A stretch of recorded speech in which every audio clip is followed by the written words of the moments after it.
Hey everybody, how's it going? What's up? What's up? Great to see everybody. Hope you're having a great week. Hope you're enjoying the start of fall weather. It's been a little bit chillier. I am back in sweater attire for these videos for the first time since the spring. Lisa, great to see you. Thanks for dropping a message. I always love that because it makes me know that everything's working. Brianna will be joining us tonight, of course. We'll be talking about the Canadian election and all the going on, all the goings on regarding that. Just a couple things off the top. The polling for Jagmeet Singh continues to look really good. All the polls I've seen really indicate that he's rising, both in his personal numbers and in the polls. Even Nanos today had a brief slip back, but the way Nanos works is that they do a 3-day rolling average, and when they drop a poll off the back, if it's a good poll, your numbers can slip even though you add a good result. So the NDP added a result from Nanos today that I believe was in the 19s, but still fell because the number that fell off was almost, in the mid, it was between 20 and 21. So look for the NDP to continue rising. Main Street has us up. And again, what's crucial is that as the numbers improve, you're really starting to see that the Conservatives and Liberals are falling. Main Street today had the NDP up again, close to, in the 18s, but with the Liberals and Tories both south of 31, both in the kind of 30 to 31 range, which is incredible. It's historic. So it's really exciting to see. Jared Johnson, hey, it's Morgan from Facebook. Great to see you. Great to see you. Thanks for stopping by. Trevor says, howdy. Great to see you, Trev. How's it going? So those are like some of the big headlines. Obviously, Trudeau was endorsed by Obama today, which was not surprising from an ideological perspective, but sort of surprising that Obama would do that. It's very rare to see a U.S. president, foreign or former or current, make an endorsement. So it was surprising to some help, and maybe he feels that Obama, because he was such a popular president in Canada when he left office, maybe would help him, but I'm not exactly sure. We'll see what happens there. Other than that, we're really in a situation right now where, a minority government looks increasingly likely.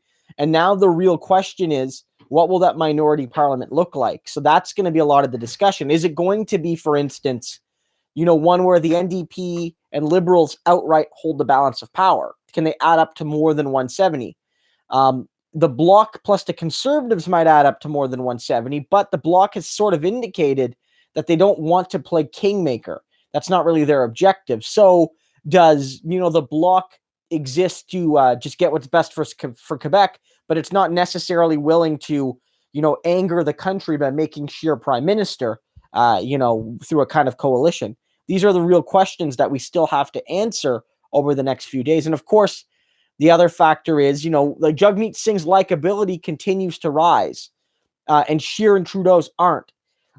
Does that bring over soft voters on that final day? Is, for instance, the NDP support being underestimated because people are on the process of moving but haven't moved yet? Often we talk about the NDP support being overestimated because we have a lot of voters who are lower income or who are young, and they tend to vote a little bit less than the proportion of the population.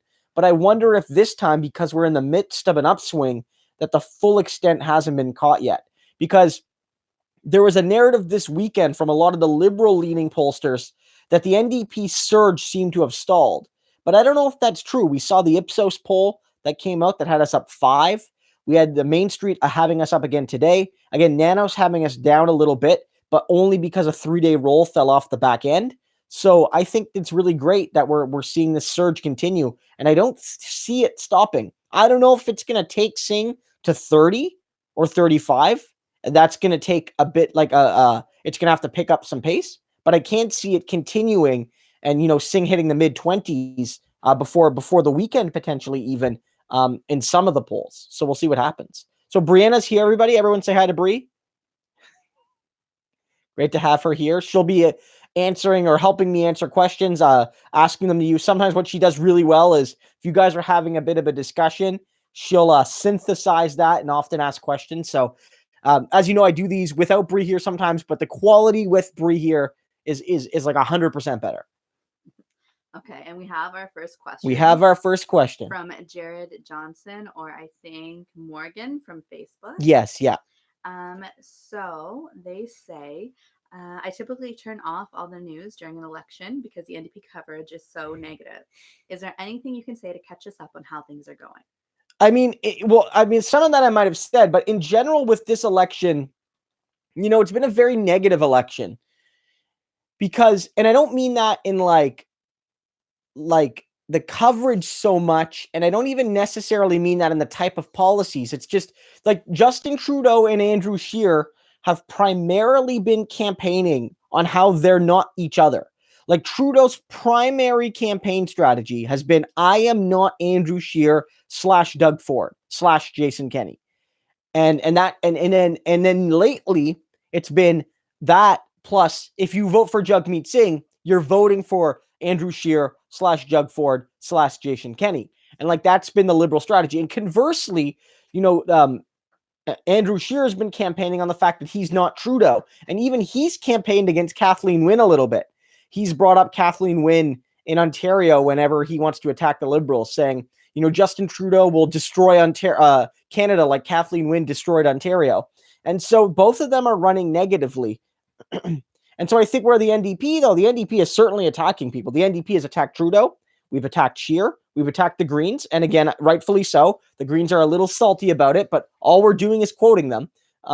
But primarily, the NDP has been kind of putting forward a platform and putting forward a vision. So we've been a bit more positive. In terms of the general horse race, the single biggest story here is the general unpopularity of Scheer and Trudeau and the really low polling numbers for the Liberals and Conservatives.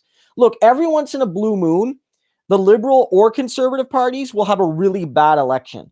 Like one of them will win like a real majority. Like Brian Mulroney, I think in 84 got over 50% of the vote and decimated the Liberals. And, the Liberals in 1993 almost destroyed the Conservative Party. They went down the 2 seats. And, in 2011, the Liberals fell to third for the first time ever. The Liberals had always been first or second until 2011. But what happens in those elections is that when one of those elections goes really bad for the Liberals, the Conservatives win big, or vice versa. In this election, I can't remember a time where both federal parties got even below 35. And what the polling shows right now is that they could both get 30, maybe even less, if the Bloc continues to rise and if the NDP continues to rise, and that the Greens just kind of stay where they are, or at least don't bleed votes to the Liberals and Conservatives. You could see an election where no party gets more than 30% of the vote, and that's unprecedented in Canada. And that shows that Canadians are looking for something different. And in Quebec, they've largely gone to the Bloc. And Green voters, the Greens aren't surging anymore, but the Greens are staying steady at a level they often don't. The Greens have polled at around 9, 10, 11%. They did about 10 years ago. We often forget that. But it was brief and it went away real fast. They're kind of steady right now. And as we know, the NDP, for all the doom and gloom, is polling right now pretty much exactly where they were in 2015. The difference being that we're weaker in Quebec. But the CBC poll tracker, if you go to it, unless they've updated it since I started the stream, has us at 38 seats, which is almost exactly where we are now. We're basically the same. Right now, where the NDP would lose some seats in Quebec, but keep some in Quebec, but gain in English Canada to offset those losses. And that the NDP and the Liberals could add up to form the balance of power. And so that's where we're at right now. Neither the Liberals or Conservatives are near a majority. Both of them are projected to get a seat total in between sort of 125 to 140, and you need 170 to get a majority, right? So unless one of those parties starts to tank in the last week or starts to rise in the last week, a majority looks very unlikely right now. And that'll give the NDP and the Bloc and maybe the Greens a lot more power in this next parliament. Okay, so Austin Bogar says, why doesn't CAQ run for seats? Do they have a non-aggression pact with the Bloc?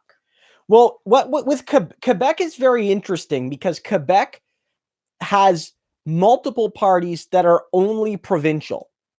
Some provinces do that. So for instance, like Ontario doesn't have any parties. Like we have the Trillium Party, but they don't count. Like we're talking about parties that can actually win seats. Like Quebec is unique in that the only one of its parties is even named the same. Like there's the Quebec NDP, but they don't really count either. So you have the Quebec Liberals and the Federal Liberals who are not affiliated, but they have the same name, and often people flock between them. But the Parti Québécois and the Bloc Québécois are not connected. Those are fully different parties. They're not, like, they have a similar name. They were both at least historically separatist parties. They're both on the economic center left, and on some issues on the social center left, like as it pertains to feminism and LGBTQ rights, but not so much as it pertains to the rights of Muslims, for instance, and of religious minorities. But the CAQ is purely a provincial party. And I bet that I think their concern would be that their concern would probably be a mixture of, well, we only run provincially, as most Quebec parties do, and that them running federally would likely be very difficult. I don't know if they would carve anything out. Their support is probably a mixture of Bloc Québécois and conservative voters. And I don't know if they would be able to carve anything out. So Quebec's got a system where they have a lot more parties that are only provincial. That's just how they do things. Okay, Comrade Dirtbag says, how is Toronto looking for Singh? Toronto's looking pretty good. The big question is, is Scheer so unpopular that it could, give Trudeau, save Trudeau in those areas? That's the big question. Right now, there are a lot of seats that have been historic NDP seats in Toronto that are starting to come back our way. As the polls get better for us, especially in urban areas in English Canada, a lot of the projections are saying we might flip back places like Davenport, Beaches East York, Parkdale High Park, Toronto Danforth, which was Jack Layton's old riding, for instance, and that these might come back to us. Toronto is interesting because it's going to be important to our success, but we have no seats in Toronto right now federally, really indicating that we can only make gains there. And I'm optimistic we will. Even before the upswing really kicked into high gear, the local numbers did not look good for us. It looks like the Liberals were well ahead, but like there was a sense that like all of these ridings had a ton of NDP seats. They had like a ton of NDP signs, that there was a lot of enthusiasm. You know what I mean? Sorry, Brianna was just deleting a troll's comments there, and that's why she was going over the thing there. Sorry about that, guys. Is my head on the screen? No, but I was distracted by that. Sorry, babe. The NDP had a lot of signs. Entire street corners were covered in NDP signs, and so I think that the NDP momentum in a lot of these downtown Toronto ridings is not being fully reflected, and so I think that there'll be some victories there. And I think that longer term, even if immediately Singh doesn't sweep the city, I think that, Singh is going to build a strong beachhead in Toronto. He might take a seat in Brampton. He's going to lay down some roots in Southern Ontario that will be crucial, because if we're in a minority government, there might be an election again in, a year and a half, maybe less, but probably a year and a half, 2 years. Okay. I just want to remind you that there are a lot of questions. Okay, yes, this is the thing we got into last time. As this has gotten bigger, we get more and more questions. What I mentioned last time, people said this: if people do a super chat, we read that question first, if possible. Okay. We can, and then, but we'll still get to everybody's question. That's how we're going to do it. Is that what you decided? Well, yeah, that's what people suggested last time, and so we're going to go with that. If that works. Okay. Yeah. So next question, FPSE Live. Hey, Christo, did you watch the one-on-one the CBC did with the candidates? If so, what was your opinion? I found Rosemary Barton was very pro-Trudeau, pro-corporation. Yeah, I mean, I kind of skimmed the other ones, but her one with Singh wasn't very good. I feel like she and the first lady that was the interviewee for Singh, like the first quote unquote like undecided voter, was needlessly hostile to Singh. She's like, how are you going to pay for things? And Singh's like, well, we're going to tax the rich and we're going to shift corporate subsidies to social programs. And then she's like, but where are you going to get the money? And she was doing the whole like clap thing. And I was like, look, like Singh's telling you, you might not agree with him, but like he's giving you the answer. And then Rosemary Barton's like, don't you think you're being unfair to corporations? They need that subsidy to work. And it's like, yeah, it was a really bad section. And then her monocle hit the ground when Singh suggested that we shouldn't just roll over and pretend Trump's like a normal human being. Yeah, I was not a fan of how she approached it, but I think the general idea of those face-to-faces could work. I don't know if they need to improve the formatting to do greater vetting to ensure that the candidates are actually undecided. I kind of felt like that first lady was trying to ambush thing. I don't know if there's a conspiracy there, but I feel like she was maybe from another party but wanted to take some shots, but said she was undecided. But I like the idea in general. I like that, regular Canadians, and often they come with a lot of passion. They come informed on the idea. And like, it was kind of cool to see these people ask the questions of the leaders. So I would want them to do it again. But I would say, like, I know why Rosemary Barton is there. She's there to correct any misinformation that the person might not know. But I kind of feel like the moderator's involvement should be much more limited. And it really should just be like Singh or May or Trudeau or Scheer or whatever, just talking to a person one-on-one with very little moderating. And if the candidate lies, I mean, like, I don't know, but like the moderator, like, was too much a part of the process, at least with Singh, at least with Singh's segment. Okay. So Blonde Boy BC says, "Hi, Christo. Do you feel a hung parliament is possible given the current polling numbers?" Well, that's an interesting question.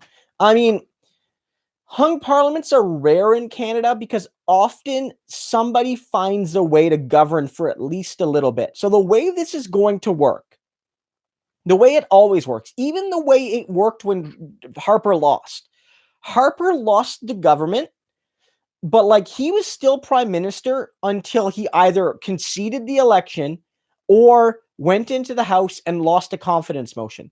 He could have still, knowing he didn't have a majority, go in, put a throne speech forward, and let the majority Liberals defeat him. But we don't do that because that's just a waste of time and resources and makes you look like a sore loser. But let's say in a minority situation, the Liberals and Conservatives tie for seats, or even Scheer beats Trudeau by 5 seats, but neither win a majority. Trudeau is still prime minister. And so what's going to happen is the Governor General will go to Trudeau first and say, Mr. Trudeau, do you feel you can form a government? And whether it's because he feels he can form a coalition, or whether it's because he knows that he can get enough people from the other parties on an issue-by-issue basis to vote with him, or it's because he knows that, yes, the Conservatives have more seats, but as long as no other parties are willing to work with them to topple us, we're safe, he can govern. And he'll be given the first chance. Now, if his government falls really early in a mandate, before the parliament's had time to sit, what the Governor General will most often do is then go to the leader of the opposition, which, if the polls are correct now, would be Andrew Scheer. And she would say, Mr. Scheer, can you form a government? And then Scheer would be given the chance to form a government, and he would have the same issues. Can he get a throne speech passed? Is he able to resist that sort of, or will the other parties put him out? If that happens, if he gets turfed, what will likely happen then is we'll go back to the polls, because, I mean, technically they could go to the third party and see if they could form a government, but that would be very unlikely. So the idea of a fully hung parliament that can't govern at all, or that's fully tied, doesn't strictly work because of all the other cogs in the wheel, the third parties, the fact that the Greens might get 3 or 4 seats, but don't whip their votes. We can't always tell how Greens will vote. The fact that the Bloc doesn't seem willing to be like a formal partner to anybody. So the fear of like the Bloc and Conservatives forming a coalition seems unlikely, means that like something's going to happen. Right now, if the polls are to be believed, Justin Trudeau or the Liberal Party leader, whoever it is, maybe Trudeau leaves if he doesn't win a majority. I don't know what his motivations are. will probably get a chance at governing and will probably govern for a little bit, especially if they cooperate with the NDP. If they cooperate with the NDP and the polls are to be believed, that gets them very close to a majority. And then it's like they only need a little bit extra support on every issue. And for them to be stopped, the Bloc and Conservatives would need to be fully united to do so. And so all of that's unlikely. So you might see a very short Liberal NDP government. Now, a big question is, what if the Conservatives win? And if the Conservatives win, then what might happen is now the Liberals have a choice. Do the Liberals work with the NDP to form a coalition to stop him, much like what happened in BC, where Horgan and Weaver of the Greens and BC NDP, even though the Liberals had the most seats, they formed a government? Will Trudeau be willing to do that, or would the Liberals rather let the Conservatives govern because they don't want to give power to the NDP? They'd rather have no power than share it with the NDP, and that might happen. Okay, we have a question from Drew M, and he wants me closer to the mic so you can hear the questions. So, Drew, let me know if this is better. He says, do you think the LPC campaign phoned in a favor from Obama today, or do you think Obama was acting of his own volition? Bonus question, what do you think about the media calling Trudeau Obama progressive?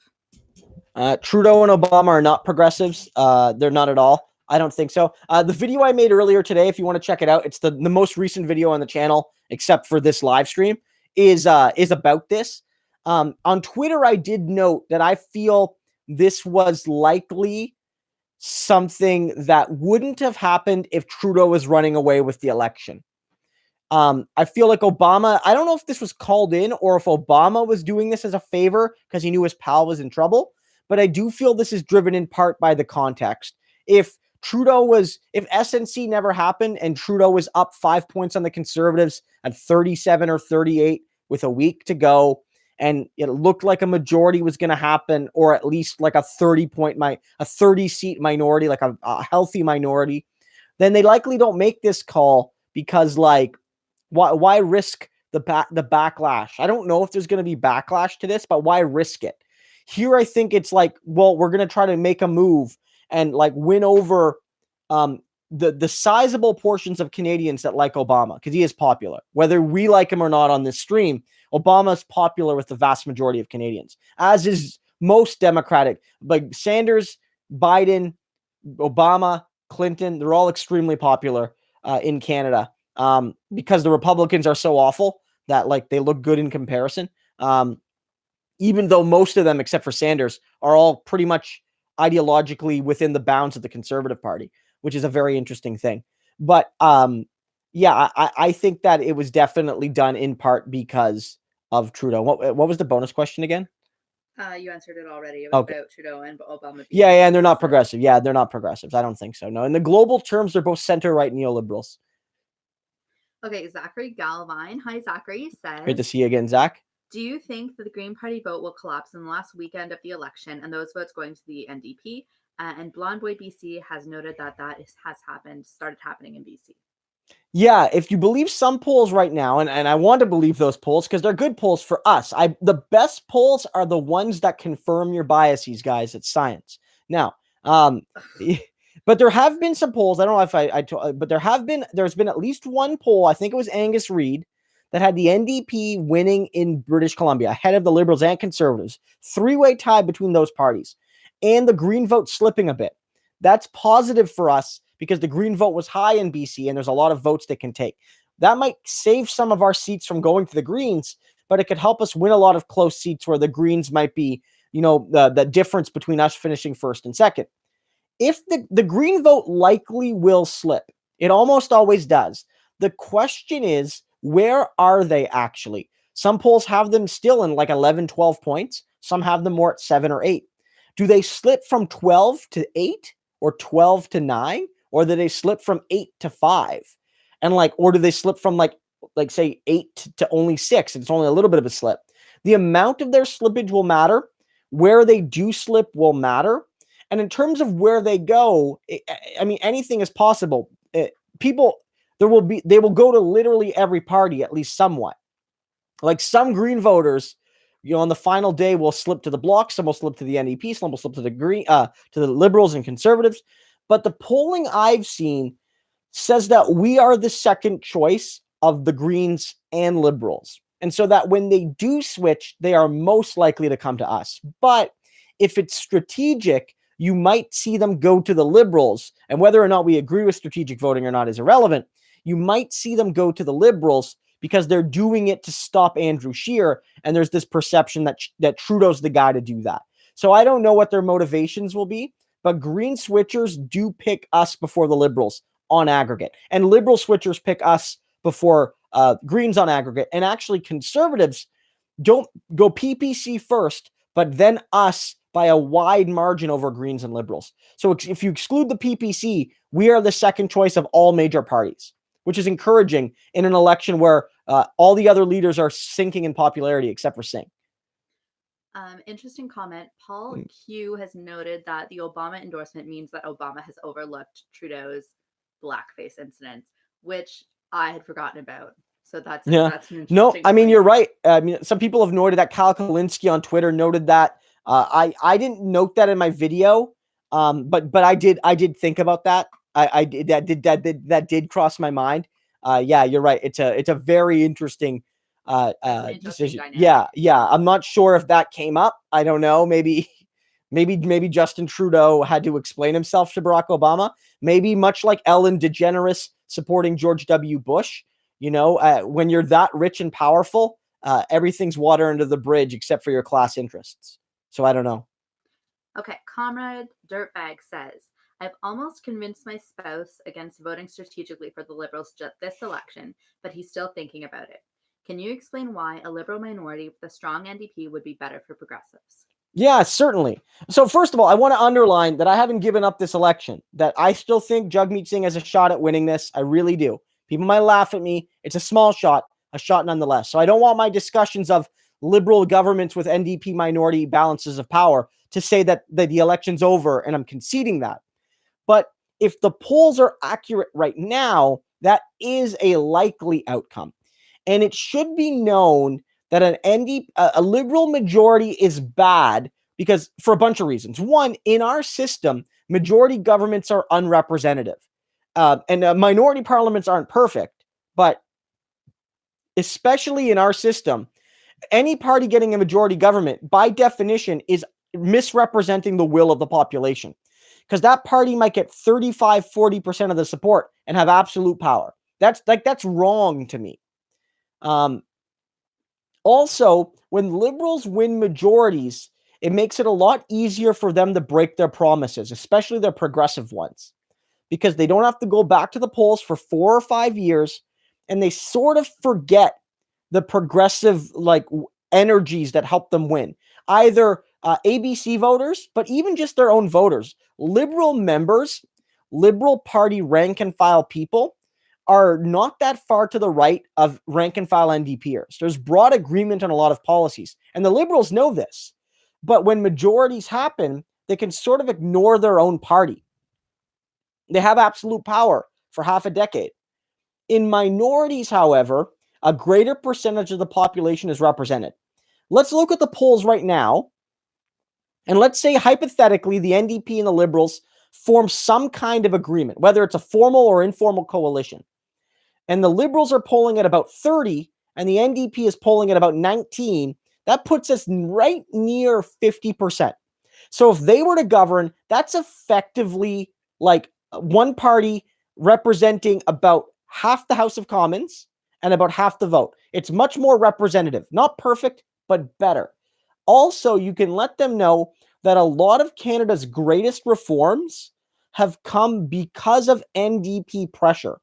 Whether it's because the Liberals and Conservatives fear a strong CCF NDP election, and so they move leftward to absorb that energy, or whether it's in a minority parliament that the Liberals are forced to actually implement something progressive. So for one of the oldest examples is even before the CCF was formed. There's a Heritage Minute about it. It's the one where J.S. Woodsworth and Abraham Heaps basically have the balance of power in a Labour Party. There's 2 of them in the House of Commons, basically. 3 of them, I think, at the time. I think Irvine was in with them. And they basically forced Mackenzie King to create old age security. And in the 1960s, there's the Liberal government, but it's a minority with Lester Pearson as prime minister and Tommy Douglas as the third party. And that's where we get Medicare. And that's where we get the CPP. And that's where we get federal student loans. And that's where we get the right to strike and bargain collectively for federal public servants. All of that comes out of that period. And so I think if you want to say to people is that if you're really a strategic voter and you're really like an ABCer, but you're progressive leaning, then a liberal majority is not strategic for your goals. And the NDP holding the balance of power is often where some of our greatest policies have come from. So that would be my pitch. Okay. Lisa Hildebrandt says, Christo, because Greta Thunberg will be at the Alberta legislature on Friday, do you think this could give a bit of a bump for young people to get out and vote? And then Drew M has said that the Unite We Roll is heading out from Red Deer to meet Greta at the legislation, and he's hoping that they only embarrass themselves and don't do anything stupid. Well, the United We Roll people, I mean, are, adept at embarrassing themselves and indeed the nation. And what makes me so angry about that United, and some people noted this, the United We Roll people were a couple hundred people, and they got national media attention for weeks. They got more media attention than the literal hundreds of thousands of young people and supporters that struck for the climate change thing a couple weeks ago. I mean, there was like 100,000 in Montreal alone, a couple 100,000 in Montreal alone, just Montreal. And there were a lot in Toronto, Vancouver, here in Kingston as well. There were hundreds of people in Kingston alone, a couple hundred at least, that were out. And so don't get me started on the United Reroll people. That's almost a media creation. I don't know if Greta will drive youth turnout. I hope she does, but I hope she just lets people know that, they're bringing this message to communities that need to hear it. And I think Alberta needs to hear Greta's message. Okay. Adam Burke says, I'm wondering if the NDP have a plan to include things like physical therapy or occupational therapy in their healthcare plan. If not, do you think they will eventually include it? I don't know the exact specifics off the top of my head, and I don't want to say they're including something or not, or other things.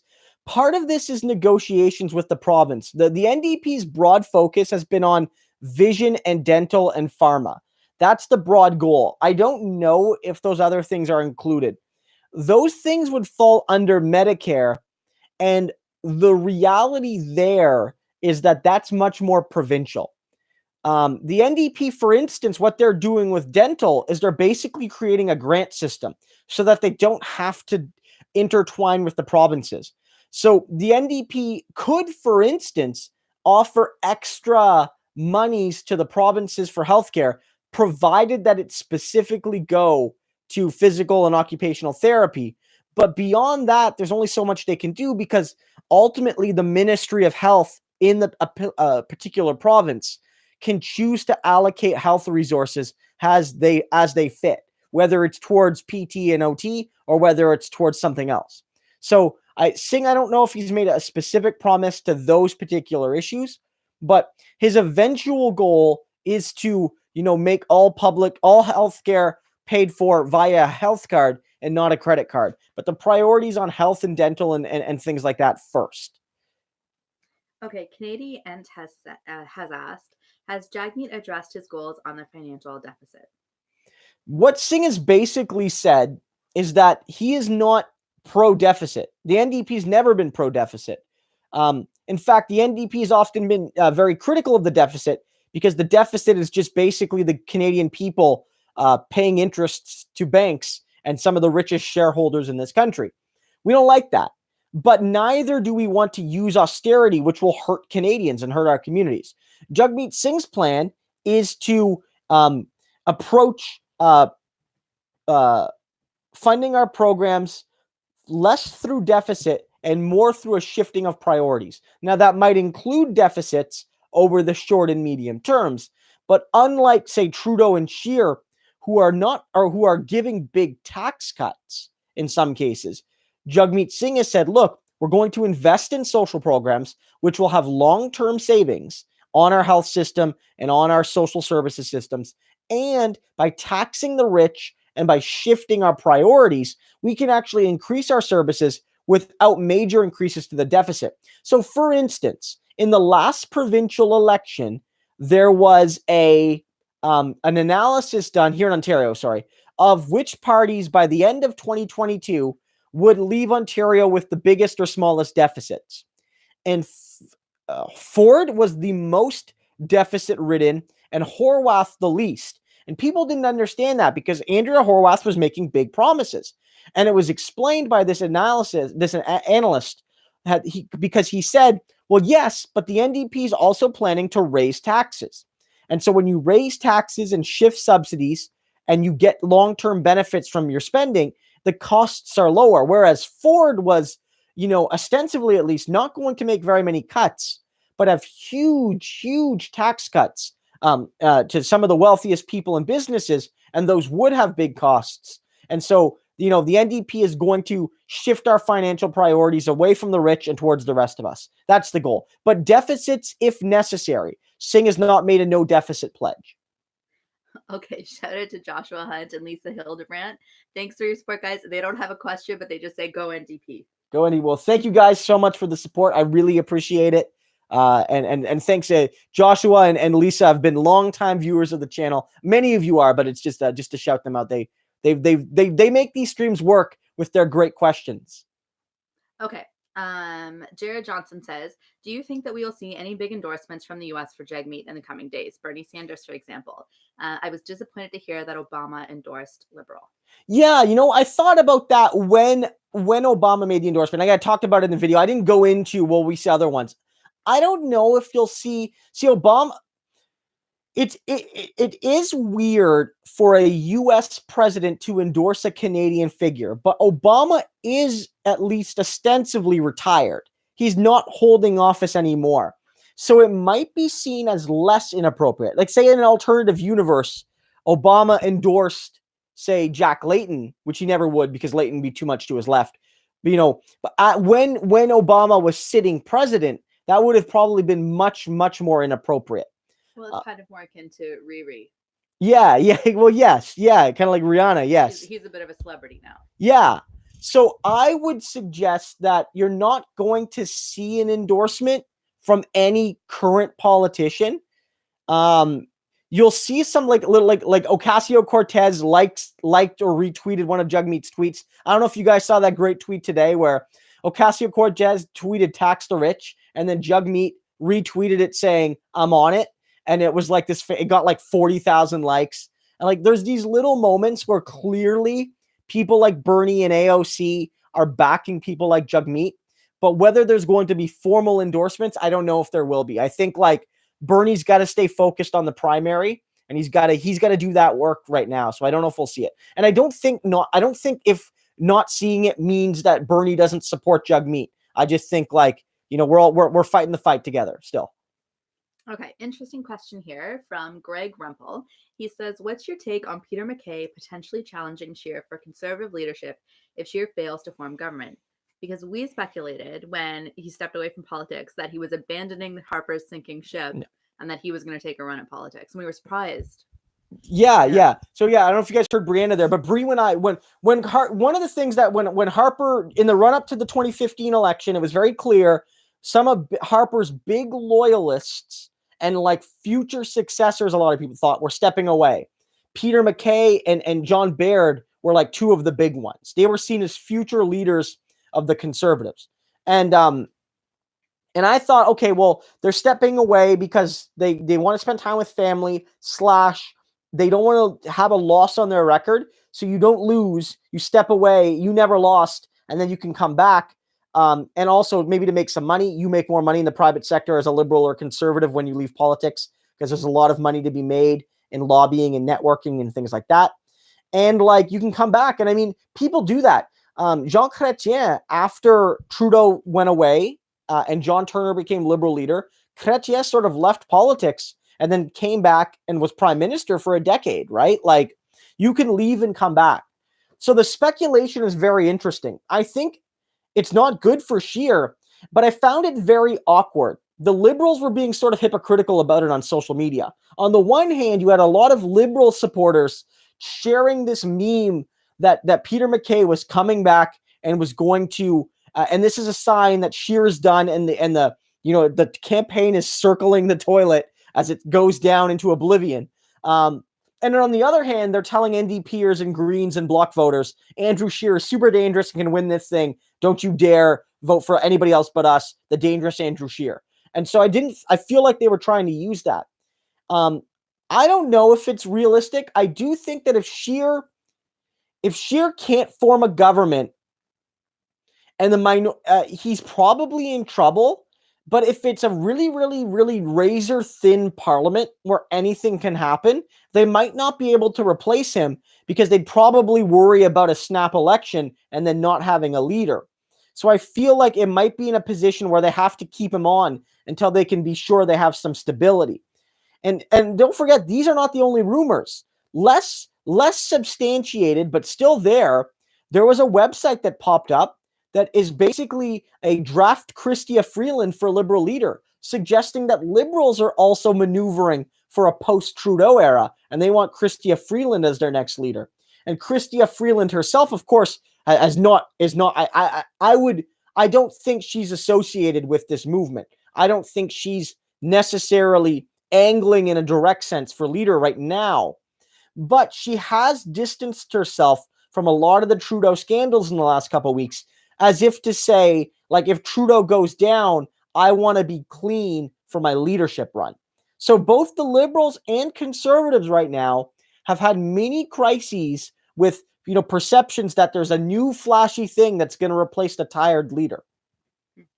Lee Woodworth says, I've been seeing ads from the cons boasting that the Institute of Fiscal Studies and Democracy, IFSD, has given a triple check on their platform. IFSD site ranks Libs better, but NDP worse. Have you seen it? Yeah, I mean, it's an interesting site. In general, it gives almost all the parties passes on all the issues. The NDP, had trouble, I guess, on the transparency thing based on the fact that, like, some of our numbers are unclear. But the bias of that kind of report, and I'm not accusing the authors of political bias, but the bias of that kind of report is a bias towards the status quo. And the reason the NDP scored lower is because we're doing new things. And when you do new things, it's harder to accurately predict the outcome. So for the Conservatives and Liberals, it's like, look, we're going to, give tax cuts to people. And these, governments have always given tax cuts to people when they want to buy votes, right? But the NDP is like, look, we want to create bold new programs. We want to tax people in a way that's never been done before in Canada. We want to shake things up. And so it's much harder to propose that in a report. And I don't think the NDP's proposals are any less convincing, but I do feel that system, the metrics they use to judge things, are based overwhelmingly on how applicable is your plan to the existing neoliberal status quo. If it breaks away from that, then your report is your plan is going to be more harshly judged. That's my view. That's probably biased. And I'm not accusing, Kevin Page of literal, I'm going to rank the NDP lower bias, but I do feel there's the formula they use to do it probably biases towards neoliberal budgets and neoliberal platforms. Okay, Zachary Galvine says, do you think that in Edmonton Strathcona, it's good news that the Green Party candidate dropped out and endorsed the NDP? Oh yeah, it has to be good news, right? I mean, it's great to see. It's going to be a tight race there. The Green vote will probably go to the NDP, and the Liberals are a non-factor there. And it's really going to be the NDP versus the Conservatives, I think, because the Conservatives are riding so high in Alberta that they're going to win every other seat they're going to win in Alberta. I'd be very surprised. That's the only one. And so I think that it's good to see that happen. I'm very disappointed in the Green Party for kicking him out. Look, the NDP would kick out a candidate who did that. But according to the Greens, we're one of the broken, old, tired, centralist, autocratic parties. The Green Party's the do things differently party. The Greens should have celebrated this person, but instead they were removed from the party for doing the right thing. And I was told the Greens, they didn't tell their candidates what to do. So I'm a little disappointed in the Green Party. Dan Corbin says, is the GTA not as progressive as it thinks it is? Is it due to the fact that the GTA is the center of commerce in Canada? Whole bunch of factors. There's different measures of progressivism, right? So like a city like San Francisco, like very welcoming, very diverse, like often an early hub for a place that's welcoming to LGBTQ Canadians, but also a city with incredible wealth. And don't forget that if you happen to be a property owner in the core areas of Toronto, you basically through no work became a millionaire. Like if you bought a house in the 1970s in Toronto, then now your house could be worth $2 million and you did nothing to earn that money. And Brianna and I, we say that as homeowners. Like we don't own a home like in a fancy part of Kingston or anything. We just own a regular little house. But like if our house price doubles, like we get all this money and we didn't do anything to earn it, right? And so those people now maybe have different economic interests than they once did. But there's also other factors. The GTA is broad and diverse. When you talk about the GTA, you include the suburbs. When you talk about Toronto core, it is usually much more left-leaning. So in the Ontario election, the city core voted strongly NDP. But once you started getting, east and west of the city and north of the city, as you went into suburbia, it became much, much, much more Ford heavy. And in this election, those areas are more liberal conservative battlegrounds, whereas the city core is NDP liberal battlegrounds. So the progressivism of the GTA is very hard to get because the GTA is large and very ideologically diverse. So for instance, some people now include Hamilton in the GTA, but Hamilton's a strong place for the NDP, whereas Mississauga is not at all strong for us, or Markham, not at all strong for us. So it's like, what is the GTA? What do you include? Whereas like downtown Toronto can have strength for the NDP. Like downtown Toronto provincially is almost fully NDP represented right now. Okay, we have a nice quick question from Okay. Paul Q. Okay. How long has a coalition lasted in the past? Well, in terms of coalitions, formal coalitions in federal Canadian history, we've had literally one and only one. It was in World War I. It lasted, I think, 3 or 4 years. Basically, the English Canadian Liberals, most English Canadian Liberals joined with the Conservative Party to form a government to support conscription and basically rail over the French Canadians. That was basically it. Like we could talk about it more someday, but it was basically an anti-Franco coalition of English Canadian Liberals and Conservatives to force through conscription and to support the war effort. They gave women the vote, but they also used their hypermajority to disenfranchise men from Eastern Europe, for instance. It was a very troubling effort. More accurately, there have been sorts of coalitions, like they're called supply and confidence agreements, where the leading party, the bigger party governs without any representation in cabinet for the smaller party, but the smaller party will make demands on the government that are expected to be upheld or the government will fall. Either positive demands like you will do this, or negative demands like we will pull our support if you do this or if you do that. And I'm not sure what the longest one is in Canadian history, but they can often last a couple years and more. Right now, we have one that's lasted more than 2 years. The one in BC, British Columbia, that's what it is. It's not a coalition because the BC Greens do not sit in cabinet. They have not formed a kind of joint government.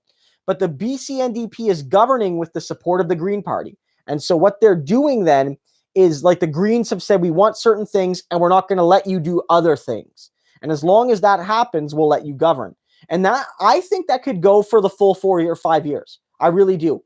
There's a couple reasons why. One, the Greens don't want to pull the trigger because the polls don't look great for them. Some polls in BC show Horgan as popular, and I think they worry that Horgan could win a majority or the Liberals could come back and be in power. So the Greens worry about losing their leverage. And with Andrew Weaver retiring, they need to, at the very least, find a new leader and get that person ready to go before they would find another election, because the BC Green leader said he won't run another election as leader. So until all that happens, that BC NDP government is likely safe. So it could last the full 4 years as long as the parties cooperate still. Okay, so just to recap, the answer to that question was 3 or 4 years. Probably, but Okay. usually 2 years or so. I'm making fun of I you. know. I'm trying here. Like, I know we get lots of questions, but people right. people love my rambles. All right. Shout out Jared Johnson. Thank you so Uh, much for the support. Jared, thank you so much. I really appreciate it. Okay. Aiden Bloom said, "What happened to Guy Caron? He has been non-existent during the campaign after working closely with Singh earlier months." Guy is fighting for his seat right now, right? Like, the polling in Quebec has been very interesting. The numbers in Quebec are up. They're still not as high as they are in the rest of Canada, which is why the CBC poll tracker, for instance, is basically projecting us to lose most of our seats in Quebec, but then to gain most of those back throughout English Canada. So, for instance, we lose a seat in Quebec, but we might get Halifax back. Or we lose a seat in Quebec, and then we get a seat in St. John's, Newfoundland. Or we lose a couple in Quebec, but we get a couple back in Toronto. And like, that's what's happening. But that means that the Quebec MPs are all back in Quebec fighting in their ridings. And so the polling has indicated that we might get 2 or 3 seats in Quebec. But some of that polling was done just on the party name. But when you poll the actual local candidates, some of the more popular ones, like Caron, they rise up. Now, Caron's riding polling that I've seen was not done with his name on the ballot, and he was in third in his riding. Not way out of it, but he was in third, behind the Liberals and Bloc. So he needs to do work in his riding. But there was a recent poll done where Ruth Ellen Brosseau, her name was on the ballot, and she was winning her riding by 5 or 6 points. And Pierre-Luc Dussault, the guy, remember, he was the very young man. He was 18 or 19 when he was elected in 2011. And so that was the big kind of like surprise of the night, one of the big surprises of the night. And he won his seat again in 2015. He was way behind on some earlier polls, but when they polled with his name, he's basically in a tie for the seat right now, in a 3-way tie or a 2-way tie. So a lot of these Quebec people, they are fighting for their seats. And so it's not that Guy is not an important part of Jagmeet's team, because as you guys know, he was made House Leader. He was basically Jagmeet's voice in Parliament until he got in there. But he just needs to be fighting for a seat right now. Okay. The Hub asks, "Do you think another election being called will allow the upswing to continue?" So I think they mean if it's minority and it falls, will happen. Yeah, I mean, the challenge for the NDP is that money is going to be an issue, right? The fundraising has picked up during the election. We've heard that the fundraise, as we've risen in the polls and as Singh has become more popular, the NDP's donated. Brianna and I have given more donations, right? Like, people are donating more as well. So the numbers could be getting better, but, a quick election could leave us with financial difficulties. On the other hand, I think that's a good point. Singh is popular right now. Even if he doesn't end up winning the election, he is going to come out of this election as the most popular federal leader in the country. And so, much like Jack Layton in 2011 didn't win, but was by far the most popular politician in the country when he exited that election, Singh could be in a similar situation.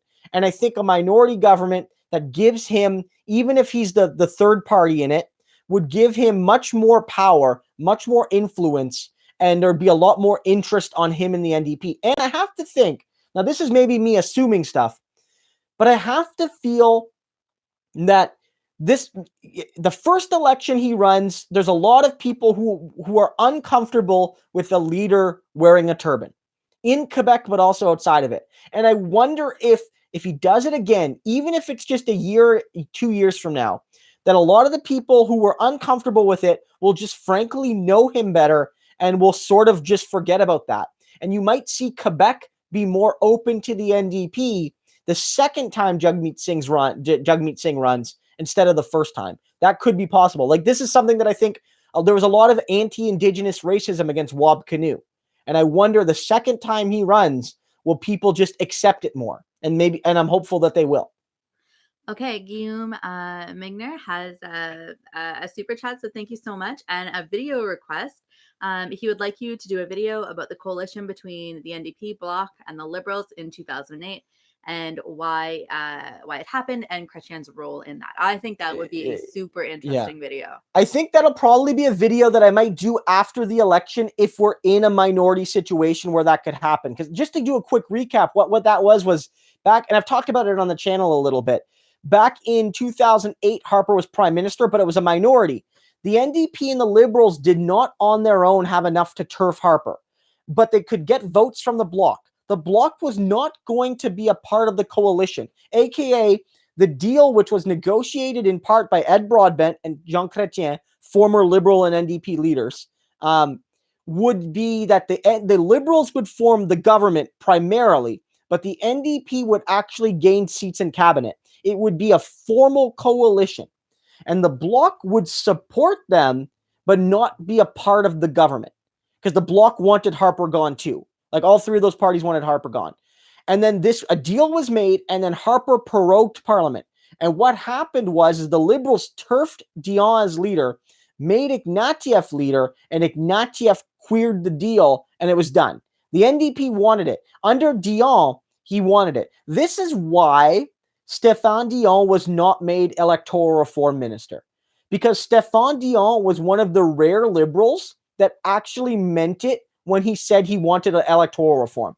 That was him and Layton showing that they were willing to work together. And so it was a real tragedy. Dion was an ineffective leader in a lot of ways, but he really did want to change the game. And that was a rare opportunity that we lost. And it's a shame the Liberal Party, went on to support Harper for another 2.5 years. But yeah, that would be a fantastic video, because Harper, of course, attacked the NDP, attacked it, saying the Liberals are going to form a coalition of socialists and separatists, and that was the narrative that he used to push people against the idea.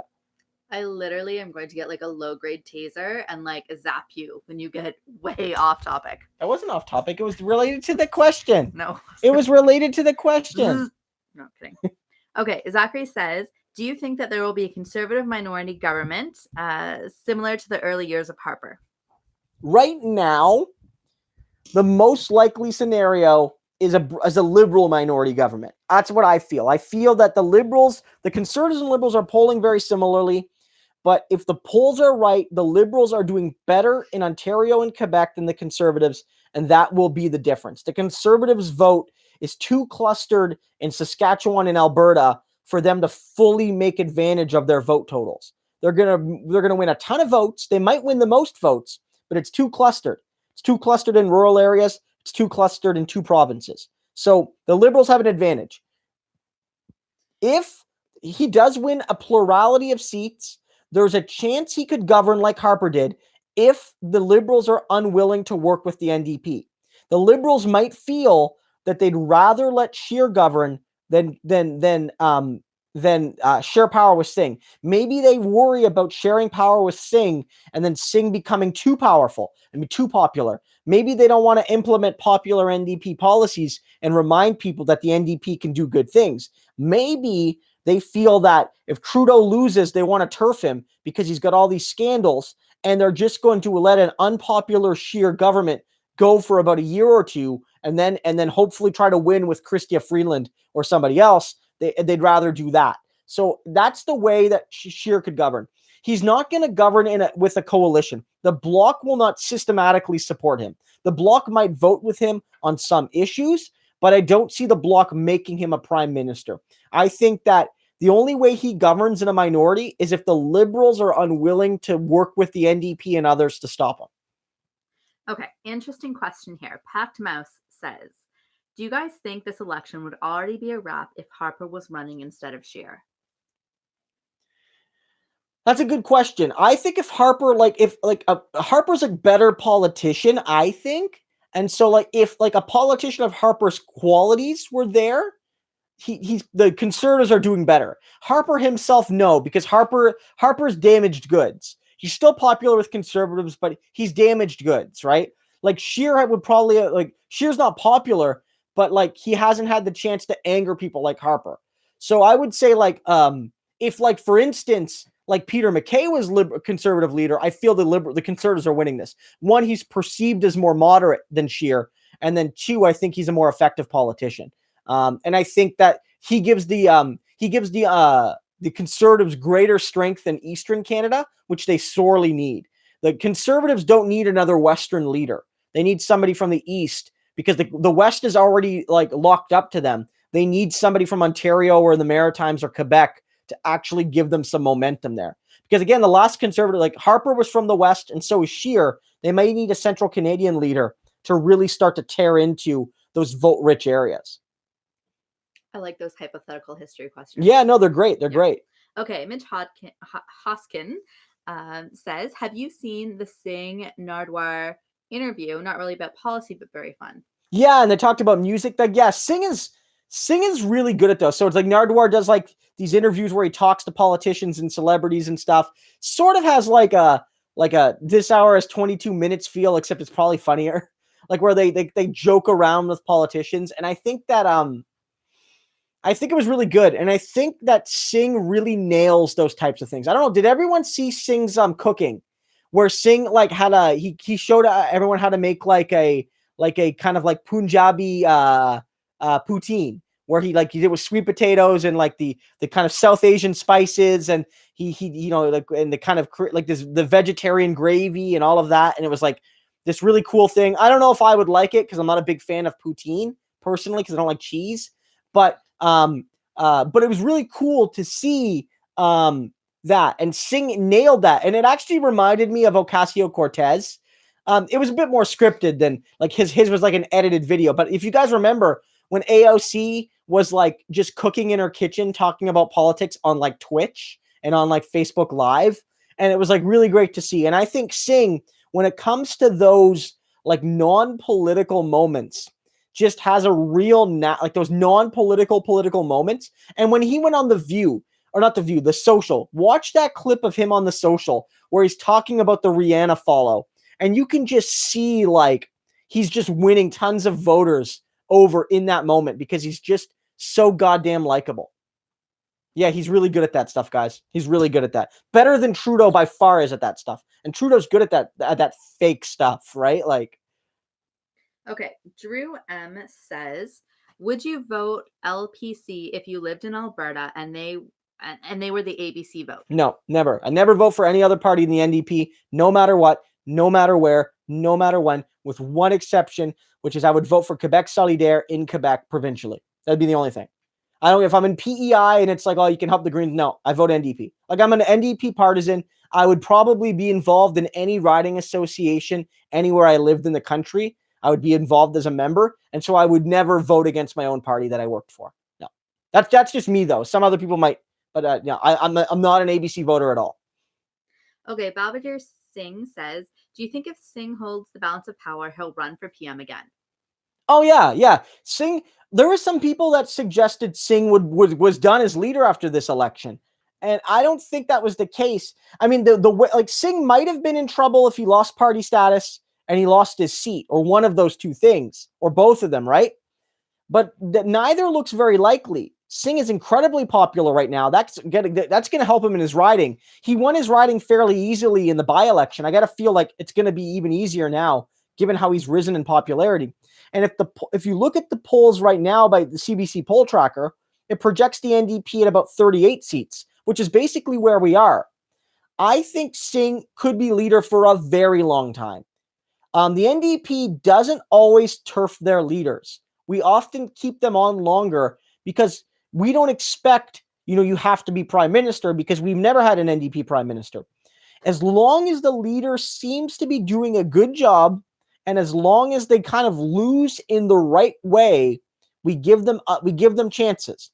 And the reason Mulcair was turfed is because he lost in the wrong way, right? Mulcair lost by being too centrist. He was supposed to win at all costs and did not win. And so he paid the cost, which was the end of his political career, unless he joins the Liberal Party, which frankly I don't see he could probably end up doing. And so now we get salty Mulcair on the CTV, and it's like, like Mulcair's salty McSalterson on the CTV, right? And it's like, whereas Ed Broadbent never won an election, had some good ones, but Ed Broadbent was leader of the NDP from 75 to 88, 89, 90, basically 15 years. And so I could see Singh being leader of the NDP for 15 years. Like Jack Layton was leader from 2003 to 2011 and would have kept on being leader if he didn't pass away, at least until 2015. And I think that, Singh is going to be leader for a long time. You pick someone like Singh who's growing in popularity, who's running a good campaign. And if he loses on NDP values. He loses by like being progressive, by being bold. I think Singh's going to be our leader for a long time, guys, and I'm happy with it. He could be leader for 20 years. He could be. He's only 40. Okay, someone on the chat has suggested that if the NDP wins, you are 15 to 20% responsible. Well, I don't know about that, guys. I might have gotten 15 to 20 votes total across the country.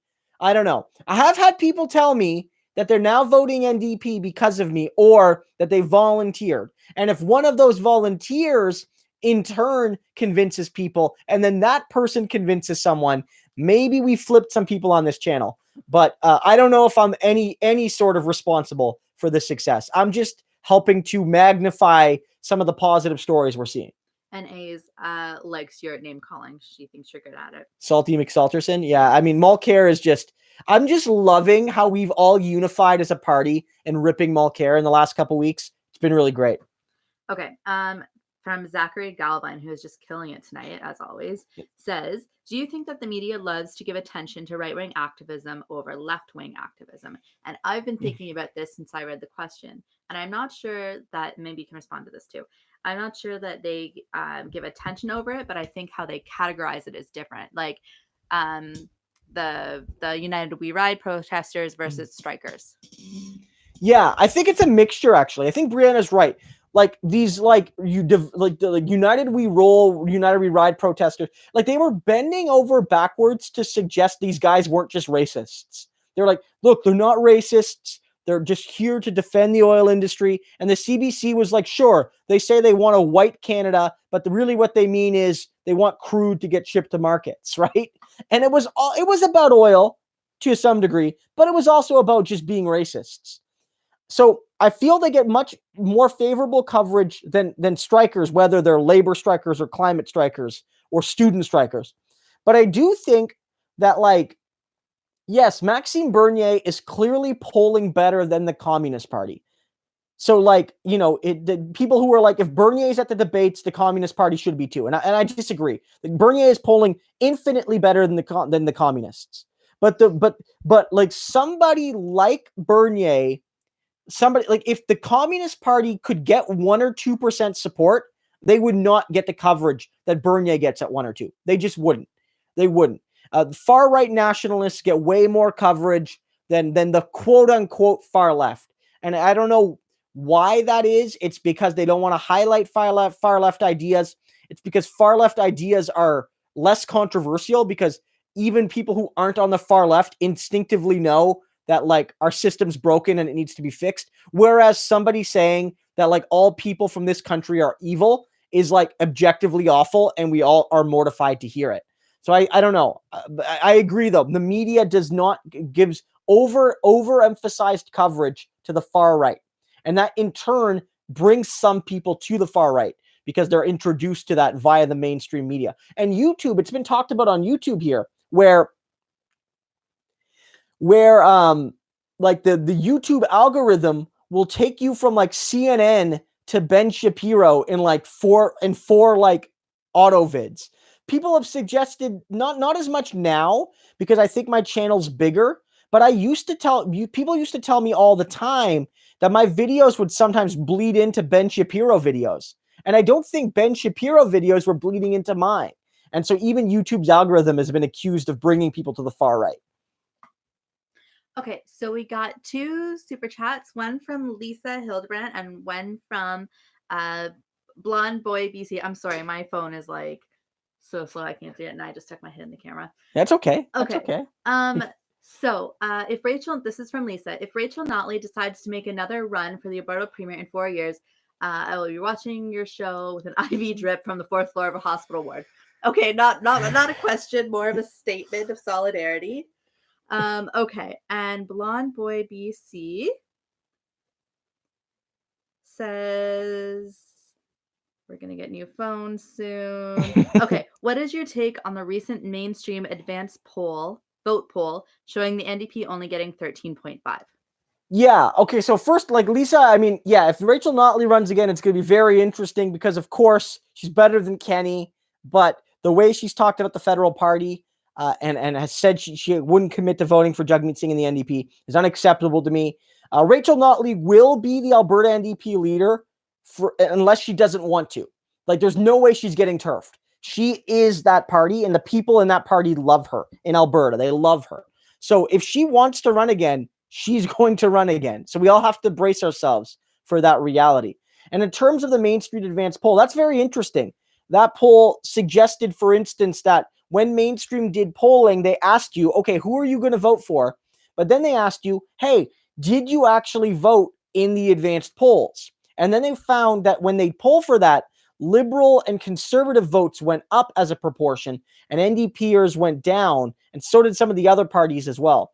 And that's not too surprising. The NDP has younger supporters and things like that. It was also only a few hundred people. And Angus Reid, actually, I believe, or another pollster, did a poll like that and found no real difference.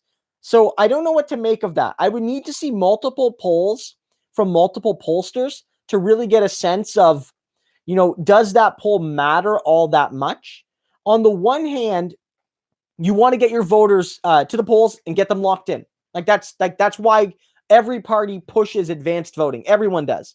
On the other hand, some people have suggested that advanced turnout does not always lead to higher end of the election turnout, like total turnout.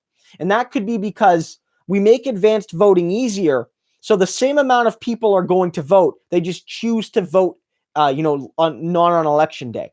Whereas, in some cases, maybe advanced voting brings up the overall total. If it doesn't raise the overall total a whole lot, then I have to imagine its effects are going to be negligible. If the same people are voting, then the general poll is accurate enough.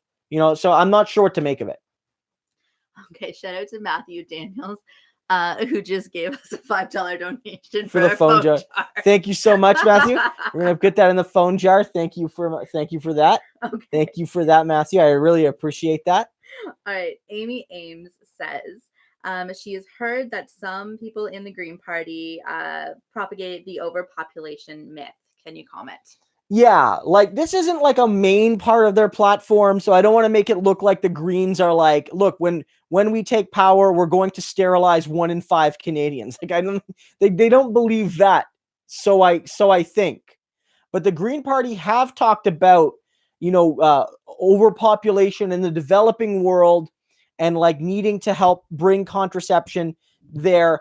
And I get the rationale because women's health access in many developing nations is not what it should be. And when you give women greater reproductive choice and education, birth rates tend to fall, right? That's a fair point, right? Yeah. But the some people were concerned that they had this real obsession with birth rates in Africa. And some people suggested that, hey, why are you so concerned about birth rates in Africa in particular? And where do a lot of Black people live? Well, sub-Saharan Africa. And so there were concerns there. And there's also concerns there because, I'm not going to say that overpopulation is not an issue at all, but I often feel that focusing on overpopulation takes away from the fact that we already produce plenty of resources, but our capitalist system allocates them inefficiently. And that the focus should be less on the fact that we have too many people and more on the fact that we do not do all we can to take care of the people we have. And I feel that overpopulation is a bit of a distraction. So that's my take on that. Okay. Next question is coming very soon. Okay. Let's just go to the one I can see right now. Yeah. If we do miss one of your questions, guys, throw it in. I'm going to try to answer them a little faster, hopefully, but we'll get to them all at some point. What we'll do when we get closer to 2 hours is we'll cut them off and we'll finish the questions. So we'll try to get them all to eventually. I found it. Okay. The realty agent asks, was it premature for Jagmeet to reply to a question honestly regarding alliance with Liberals? Will it have any impact? Some people have suggested it was a bad move because it's going to hurt the NDP with potential conservative swing voters. And that would make some sense, if Jagmeet Singh hadn't already said that, I'm willing to work with any party but the Conservatives. Singh had already, played that card.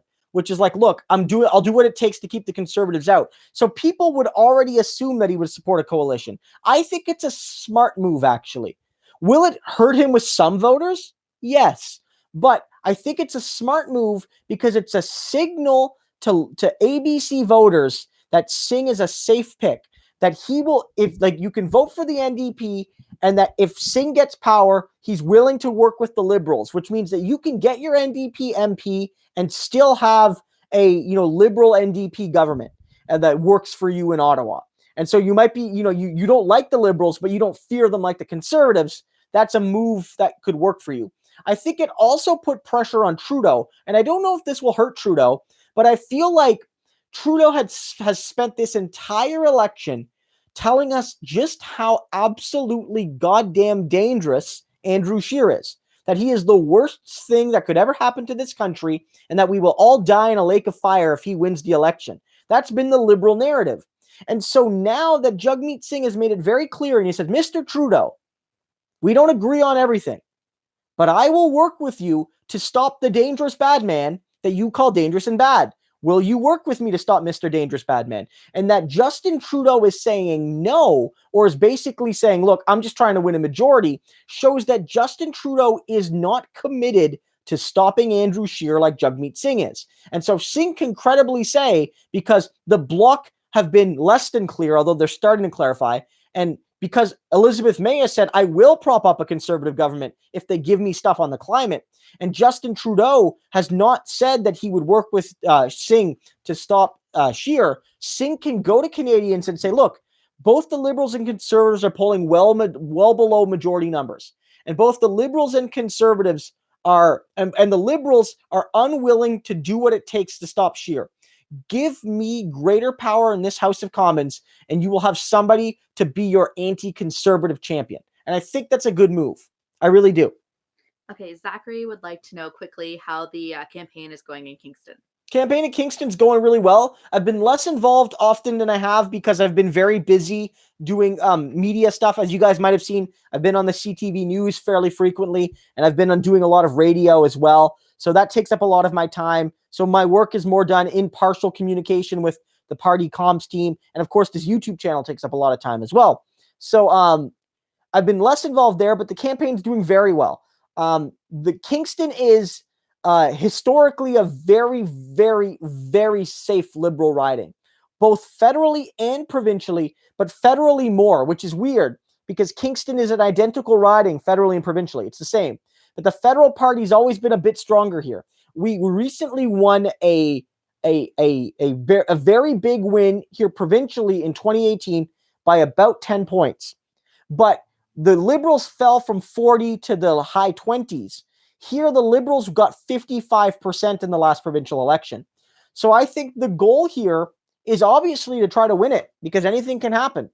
But the realistic effort right now is to build up a base of activists, to continue to build that work, and to aim for a strong second place finish, and to demonstrate that this is clearly a blue-orange riding federally and provincially, which takes away some of the strategic voting sting, which was part of the reason we were able to win this riding back in 2018. So I'm very encouraged. We have a fantastic candidate.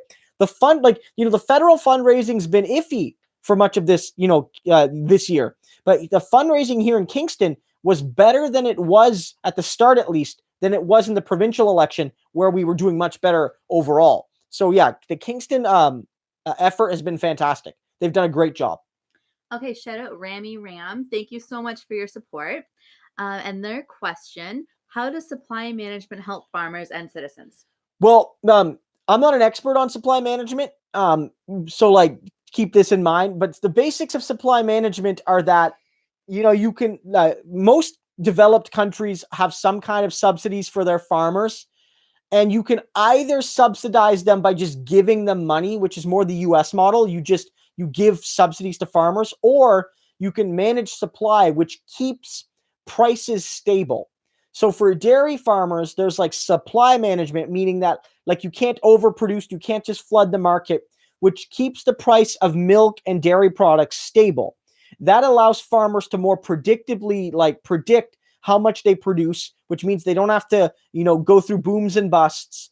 and it keeps price stable for consumers. Now, some would argue that supply management raises prices and makes it harder for consumers to afford certain goods, but then others suggest that it's vitally important for the security of our food industry and for the security of farmers and for the stability of workers in the dairy industry, that because the prices are stable, the workers know their jobs are stable.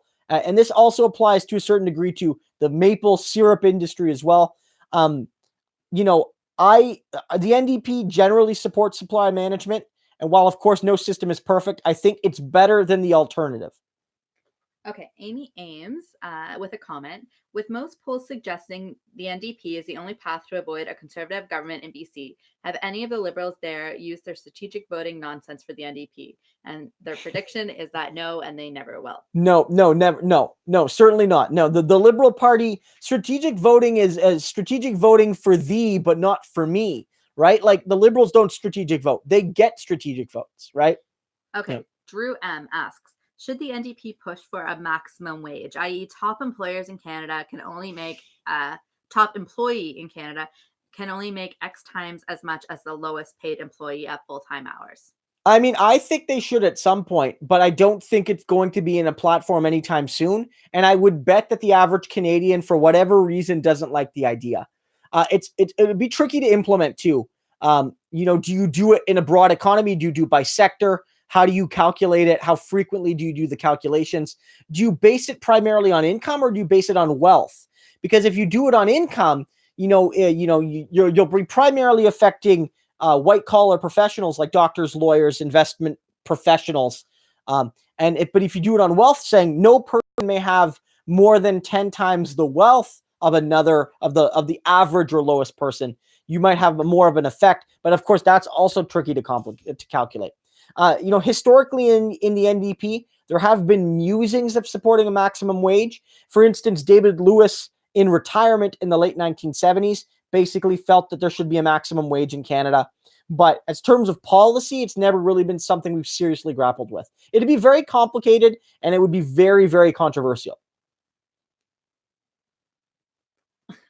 Okay, so Rami Ram with a comment, thank you for your support again, says, can you ask your viewers to share the darn stream? Well, guys, could you share the darn stream? I mean, look, you guys do a great job, right? Like, I mean, like when I first started doing these, I did very well. Like for a channel of my size, I got 30, 40 people here, but this is the 4th or 5th stream in a row where we're consistently above 100, and it's because you guys all come.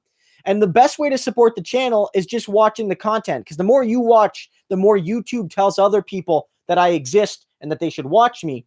But of course, if you share it with your friends and family and colleagues or what have you, the people who might like it on social media and what have you, that helps me as well. So if you feel like sharing my videos and streams, feel free to do that.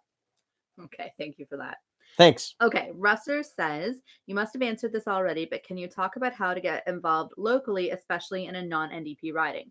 Also, what should we know in the event of conservative minority?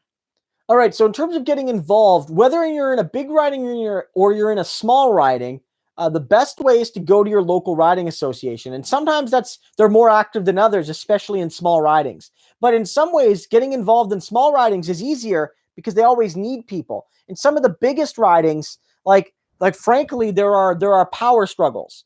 Like everyone's got power. There's MPs, there's MPPs, there's elected officials. Some people are angling to, like, they know the candidate's retiring, and that's one of the few safe NDP ridings. And so everyone's power hungry, right? I'm not trying to be cynical, but then there are ridings where the NDP doesn't really win much. So everyone who's involved is sort of chill about it and just wants to help out. And so there's advantages and the disadvantages to both those kinds of ridings. So the best way to do it is to find your local riding association and get involved. Run for a position on the executive, or even if you just want to go to meetings as a member, you can do that. In terms of like right now with the election, most candidates just need help with some things like knocking on doors, answering phone, making phone calls, dropping pieces of literature in mailboxes. There are still people requesting signs. So going out and putting up signs on people's lawns when they request them. Any campaign in the country right now, even the biggest, most successful ones, just need people to do that kind of work. So find out who your local candidate is, get involved now, and then after the election, stay involved, because a lot of people will stop volunteering after the election, right? And that's the time to stay involved. And like often the people that stick around after the election, you always gain your new activist core. Even in 2015 here in Kingston, we didn't have the best election here in Kingston in 2015 because much like a lot of the other parts of Canada, we struggled in that election. But after that election, we got a ton of great new activists, and a lot of them are still with us today that are really fighting the good fight and doing tons of volunteer work. So get involved in the election in your local riding, and then stay involved with your riding association. Okay, Dick Rick says, remembering that people eat up right-wing populism, are we underestimating the CPC and PPC? I don't know if we're underestimating them. I mean, some people suggest that the Conservatives are systematically underpolled by a couple points. I don't know if I believe that or not. Some pollsters tend to have leans, not conscious, they're not biased, but some pollsters, for whatever reason, tend to lean towards certain parties or certain demographics. They overpoll certain demographics, or they underpoll other demographics, or their weighing formula doesn't balance out their polling imbalances. So they end up, say, overestimating the Liberal vote or underestimating the NDP vote or what have you. But I don't know. I don't think we're underestimating them. I think the PPC is going to probably end up getting 2 to 4%.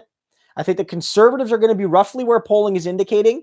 And I think that, again, the challenge with the Conservatives right now is their vote is awkwardly clustered.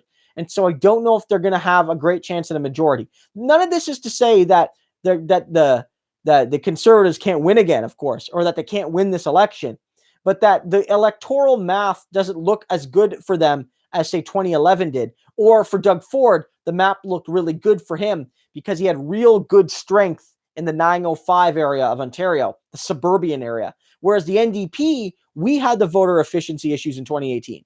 We were going to get, in some polls, we were tied with the Conservatives until the last few days, but we were still going to lose by quite a bit because we were running up huge wins in downtown Toronto and in Hamilton and in core urban ridings like Ottawa Centre.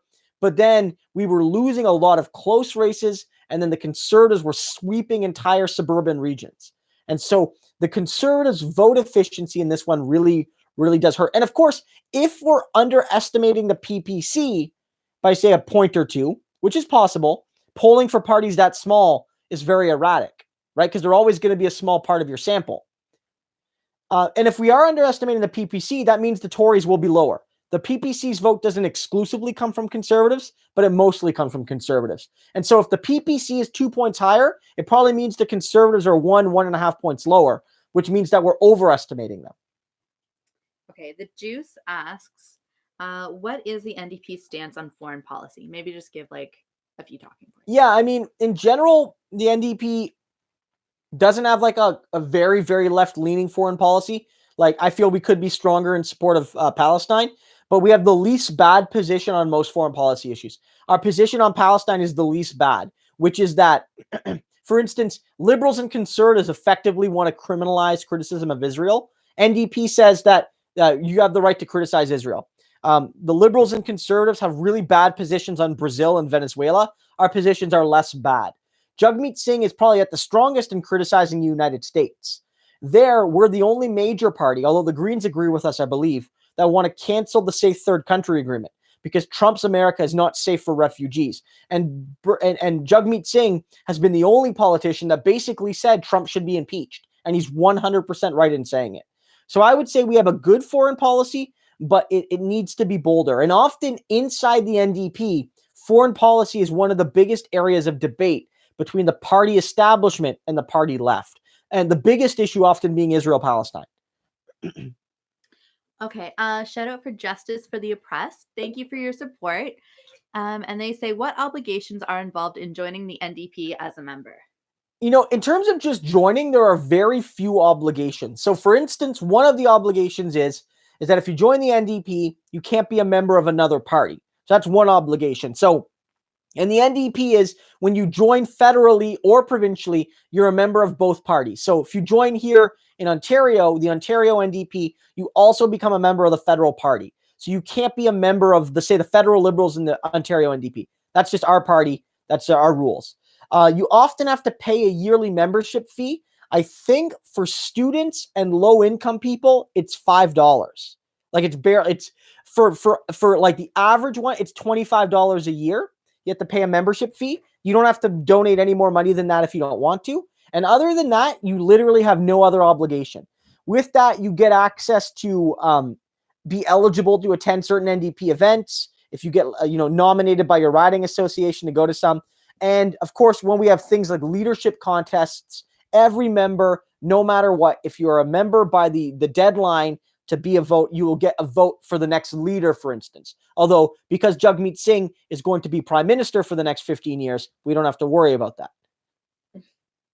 But then, yeah, there's no obligations. It's as much as you want to do. If you want to get involved with your riding association and take on a bunch of volunteer work, you can. If you just want to sign up as a member to be a member, that's fine too. Okay, Craig Adolph says, any talk about the NDP's surge in the prairies? They're polling as the clear second behind the Conservatives. The CBC poll tracker has the Liberals winning between 1 and 5 seats, down from 8 in 2015. Yeah, I think that's a big trend. In the West, you're seeing the NDP make some big gains. In the Maritimes, too. Angus Reid actually noted this, that while the NDP is up in Quebec, the real story is that the NDP seems to be making some big gains in Atlantic Canada, the prairies, British Columbia. And I think that that's going to bode well for us because, yeah, if we want to form government, we got to see a lot more movement than we're seeing. But like in terms of the NDP picking up a 30, 40, maybe 50 seats by the end of this election, you're going to start seeing these unexpected wins. And I think that in Winnipeg specifically, in southern and the lower mainland, in places like Halifax and in St. John's, Newfoundland, you're seeing some real strengths. There was even that one report. I don't know what to make about it, if it's credible. Maybe people out west can tell me. Craig, maybe you could tell me. But there was a report from Saskatchewan that suggested that Andrew Scheer could lose his seat to the NDP. I don't know if that's true, but like there's a real sign that the NDP is gaining in urban areas out west. And like that could be very exciting. If Scheer loses his seat to the NDP, that'll be the ultimate blow to the ABCers out there who would just tell us to vote Liberal no matter what in that riding. But I don't know. I mean, yeah, it's exciting. Like Leah Gazan, hopefully she wins her seat. Nikki, who when the polls were low, looked like she was maybe in trouble. Nikki Ashton should have a safe seat now. Like, I'm really hopeful that Sven Robinson now is going to have, because his riding used to be solid orange, but it's become more bougie since he left politics. I hope that the strong polling in BC gets Sven in the parliament. And I hope, frankly, that that the Greens, we take back Manly's seat. And I hope that we reduce the Greens back to 1. There's a lot of opportunity to do that if the Western strength keeps going. Okay, Drew M asks, do you think the NDP should push for campaign finance reform where the government pays but citizens vote to give their money to the party of their choice, thus abolishing the financial difference among Canadians? Yeah, you can't. It would probably be illegal to fully ban political donations in Canada because it would be seen as a banning of certain speech. I would suggest that the Quebec model is a good one, that you cap political donations at, say, $50 a year, and it's 100% tax-free. So whether you're rich or poor, you give $50 and you get it all back on your taxes. So everyone basically gets a $50 credit to use politically if they so choose in the way they so choose. And I think that's probably fair. Our current system allows too much money in politics. I know it's not as bad as the US, but it's still too bad. I think the NDP does support the return of the per vote subsidy. There used to be a thing where if you got a minimum percentage of votes in your riding, I believe, every vote you got $2 effectively. And the Conservatives got rid of that, and the Liberals never reinstalled it. And it's hurt us because our party doesn't get the kind of fundraising those other two parties get. So that vote subsidy is something that the NDP would likely restore, and I would like to see us make sharp reductions in the amount people could donate. I don't think the NDP would go so far as to do what the Quebec system has, but I would like to see us, say, cap political donations at $400 a year. No one could give more than $400 a year.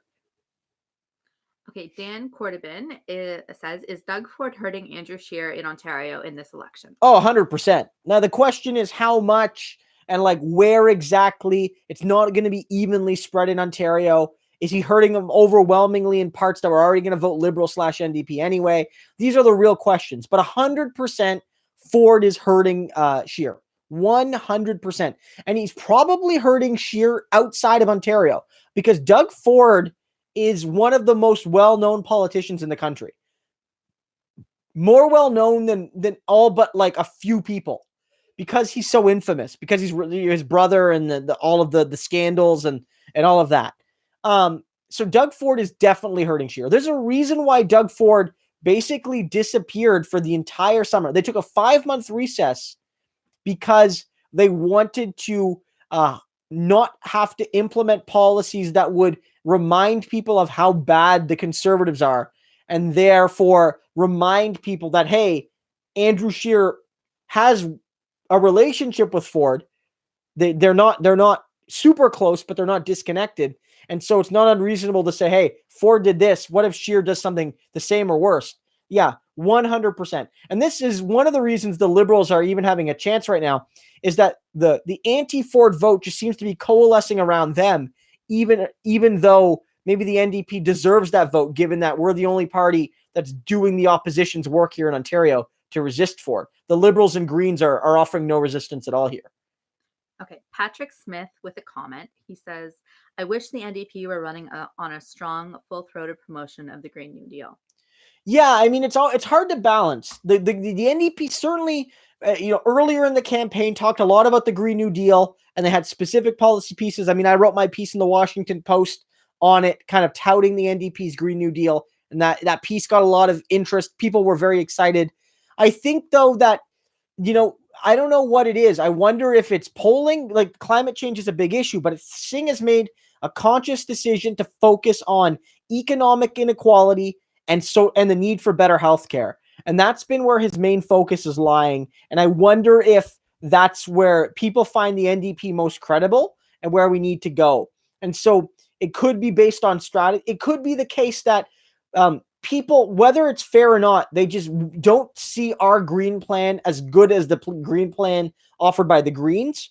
And so the NDP talking about green issues only empowers the Greens. I'm not sure what the strategy is, but I do know that Singh is getting real traction talking about class and talking about inequality and talking about healthcare. So he's going to continue to do those things. Although, of course, we know Singh got like his biggest pieces of his biggest zinger in the campaign was related to pipelines and the need to shift to a Green New Deal, where he said that, Trudeau and Scheer are Mr. Delay, Mr. Deny about, solving climate change, right? Trudeau's going to delay, and Scheer's going to deny. And of course, that was one of the things that kicked off this like fast rise that's still happening. Papa Kale says, I don't like cheese. WTF, bro. He Yeah. hates cheese. He hates butter. I have to cook everything with olive oil. Yeah. Anyway, Jesse Cool says, do you think Scheer or Trudeau will be tariffed after the election? Kind of covered it already, but maybe recap. Yeah, I think that Scheer is probably in trouble if it's a minority government and it's like a big one. Like the Liberals have a minority, but it's stable. He's probably done. Because I would think. I think that Trudeau is done if he's not prime minister anymore, because his scandals make him toxic. If there's a majority government, then the one who doesn't win a majority is done 100%. If Scheer wins a majority, which I don't think a majority is going to happen, but if Scheer wins a majority, Trudeau's done. If Trudeau wins a majority, Scheer's done. Is done. So that we'll see what happens there. That's probably what's most likely. Okay, Patrick Smith says, younger voters, especially those striking on Fridays, need to be activated politically. They are ripe for Greens or NDP. Will be interesting to see how the youth vote goes. Yeah, the youth vote's very interesting. Before Singh's momentum went hyperdrive, it was young people that were moving to him. I don't know if you recall this, but when the NDP was still on average polling at like 13, 14 instead of 17, 18, 19, now 20 in some polls. Singh was rising first with 18 to 29-year-olds, like the young voters, because they were leaving Trudeau and going to Singh. And I think that was a good sign. And then after you guys saw that video of Jagmeet Singh at Ryerson, that wasn't a planned event. Singh just got mobbed by like 1,000 kids basically at Ryerson. because they wanted to see him and they were excited by him. It was the night after the debate or the afternoon after the debate. And like, I think that the youth vote went pretty hard to Trudeau in 2015. And I think the youth vote would be most likely to go to the NDP. And I've seen some polls indicate that as many as 40% of young people would vote for Singh, which is massive. Now, there's one piece of evidence that suggests that the young vote is up because the campus vote initiative, like the campus electoral Canada does like a student, like a college and university get out the vote thing. And I think it was something like 25% more successful than 2015. Now, that could indicate higher youth turnout, or it could just indicate that that particular program was more successful and the amount of youth who vote is the same, but they voted early. Who knows? But if youth turnout is strong, I feel in this election that will be good for Jagmeet Singh. The Greens also have potential around young people, but for whatever reason, Singh is much more appealing to them than Elizabeth May is right now, at least. The Greens, if you look at Abacus, did an interesting poll that found that the Conservatives did very well amongst old people and very, very poorly amongst young people. And the NDP, the opposite. We did great amongst young people. Senior citizens hate our asses. I don't know. They all have, maybe they don't like us in their $1 million homes. But what I do know is that the Green and Liberal vote was actually more stable by age. The Liberal vote was literally identical in all four groups. Like the Liberals have stable demographic support. The Greens more stable, less stable than the Liberals, but more stable than us. They don't really have like a young person's vote lock like the NDP does. Okay. Zachary says, do you think that because of the higher advanced poll turnout of 29% increase from 2015, does this mean good things for the NDP? It's hard to say. I mean, like that Main Street poll suggested that if people who went out earlier were more likely to vote Liberal and Conservative than NDP, Green, or Bloc. But that was just one poll, and that's not a commonly done poll. There's very little to compare it to. If it does mean higher turnout, it likely is a good thing for us. But if it might not mean, I don't think turnout will be a heck of a lot lower. But if turnout's the same, then it's hard to say. I don't know what the answer is. If turnout is up because of this, that bodes well for us, I think.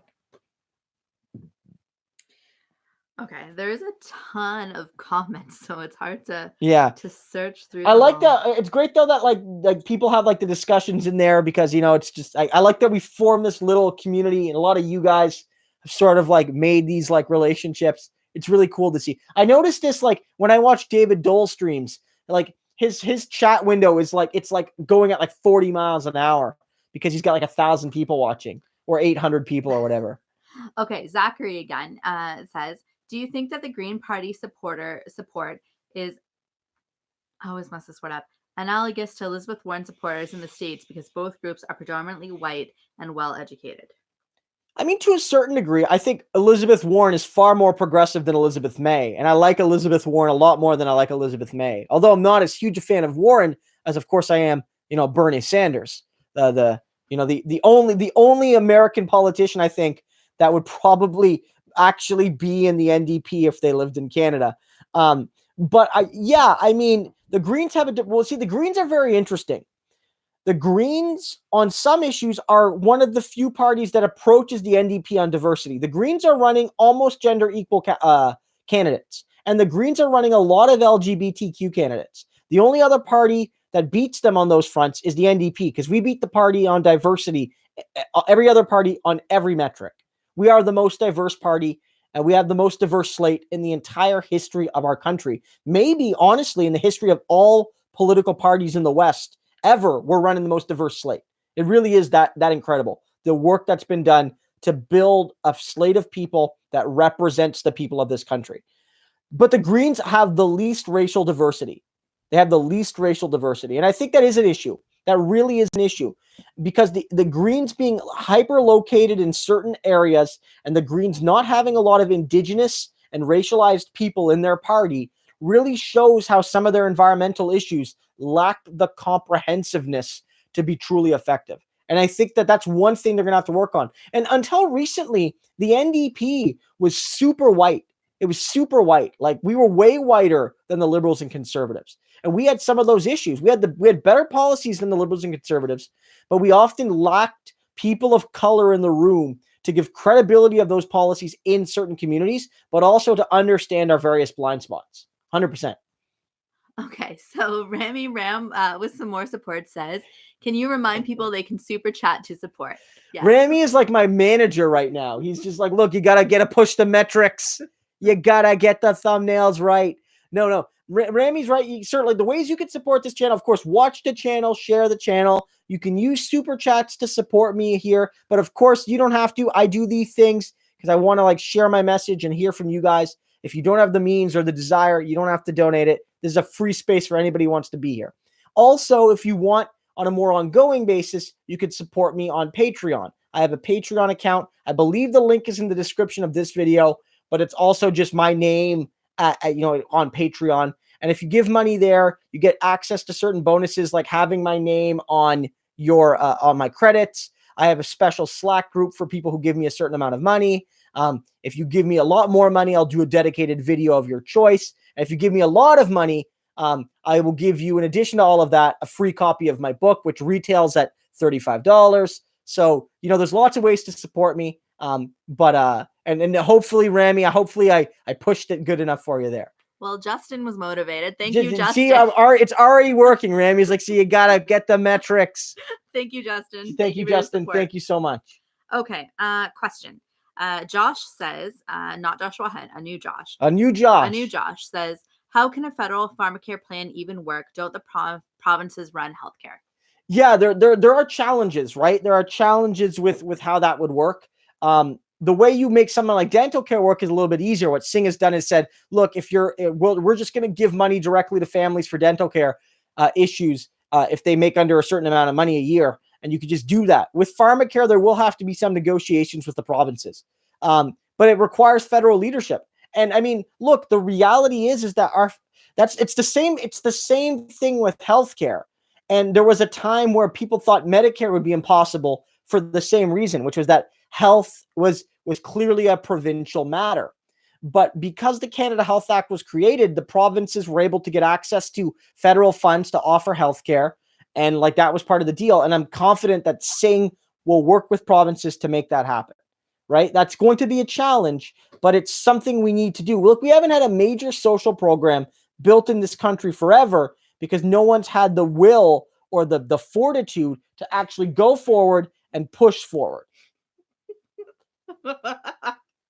So Matthew Daniels says, hello, the police. Yes, I'd like to report that Christo's Patreon is such a great value that it's a steal. Well, Matthew is one of my patrons at the level where you get access to my Slack chat. We just have sometimes I drop stuff there. People give me ideas for videos. Sometimes we just share memes. We talk about polls. Just a fun little thing. Matthew, I'm glad to hear you find the value great. But again, I just want to underline that I'm just grateful that you guys all watch my stuff, right? I mean, this channel started back in January or February. And my videos would get a couple hundred views, maybe more, but now it's almost at 5,000 subs. And it's because you guys have all started to watch, and it's been really great to see. I'll probably hit 5,000 sometime in the next couple days. And it's because people support me, and the channel's quality has improved. I've gotten better microphones. I'm probably going to get a new webcam soon that has 4K capabilities because I bought a new computer. I'm going to work on my lighting. And a lot of that is done because people supported me on Patreon, so I could take that money and invest it in the channel. So it's great to see. But again, the biggest thing is you guys come here and you support the channel. It's fantastic. Okay, I lost the question, but someone had asked whether or not having advanced polls over the Thanksgiving weekend do you think resulted in lower poll numbers because people went away? That's a good question. On the one hand, I think that makes intuitive sense, right? You weren't people could have gone to the advanced polls that weekend, but didn't because they were visiting family or family was visiting, and you just didn't have time. Or it's a long weekend and you kind of feel like, oh, this is a long weekend. I want to do it just chilling. It's not a regular Saturday where I can just go to the polls. I want to have a lazy weekend, right? That's interesting. If it did, we didn't see that because the advanced poll turnout was way higher. It was up big this time. So maybe people felt there was even more time to do advanced poll stuff because it was on a long weekend. There was a 3-day weekend, so they had the extra day to do it. So a lot of people maybe went on that Monday holiday. It's like, well, I'd be in work anyway. I might as well go vote. So maybe you're right. And if it was a non-holiday weekend, the turnout would have been even higher than it normally was for advanced polling. But I think that because the advanced polling numbers were higher, I don't think that the lesson to be learned is necessarily that having it on a holiday weekend is bad. And that question came from Adam Burke. Thank you so much, Adam. Sorry about that. Okay. Plebeian Fiends Finding Meaning says, should the NDP and Greens start coordinating their vote and only run in enough percentage of seats to get into debates, endorsing each other's candidates to show solidarity? That's an interesting question. I don't like that idea. I don't support a Green NDP merger under the way the Green Party exists ideologically right now. But I would rather have a merger. I find that so convoluted. Like I want electoral reform, but I'd rather just have a merger than have to do this whole rigmarole where we like have these pre-elections that are unofficial and therefore could be more likely to be rigged and have to determine who actually can win these ridings. And then there's big disagreements because the Greens will say, well, okay, you like we are actually the stronger candidate in this riding, and the NDP says, well, some polling indicates that we are, so we feel we should have this one. And there's a big goddamn fight every 4 years about it. So I would much rather, if for people want that cooperation to happen, to do it through a merger, which I don't support, but I think at the very least I understand.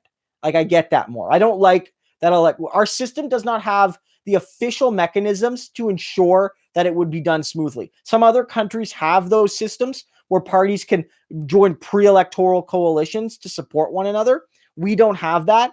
And so I don't trust, for instance, that there would be any fair way to do it, say here in Kingston, to have a pre-election or some pre-mechanism to determine who gets to be the Green DP candidate here in Kingston. Is it the NDP or is it the Greens? I think we would have a clear case that it's us in Kingston, but what if the Greens, back when we were polling at 12 and the Greens were polling at 12, what if they said, well, actually, we feel we're stronger here now, so you have to let us run in this riding?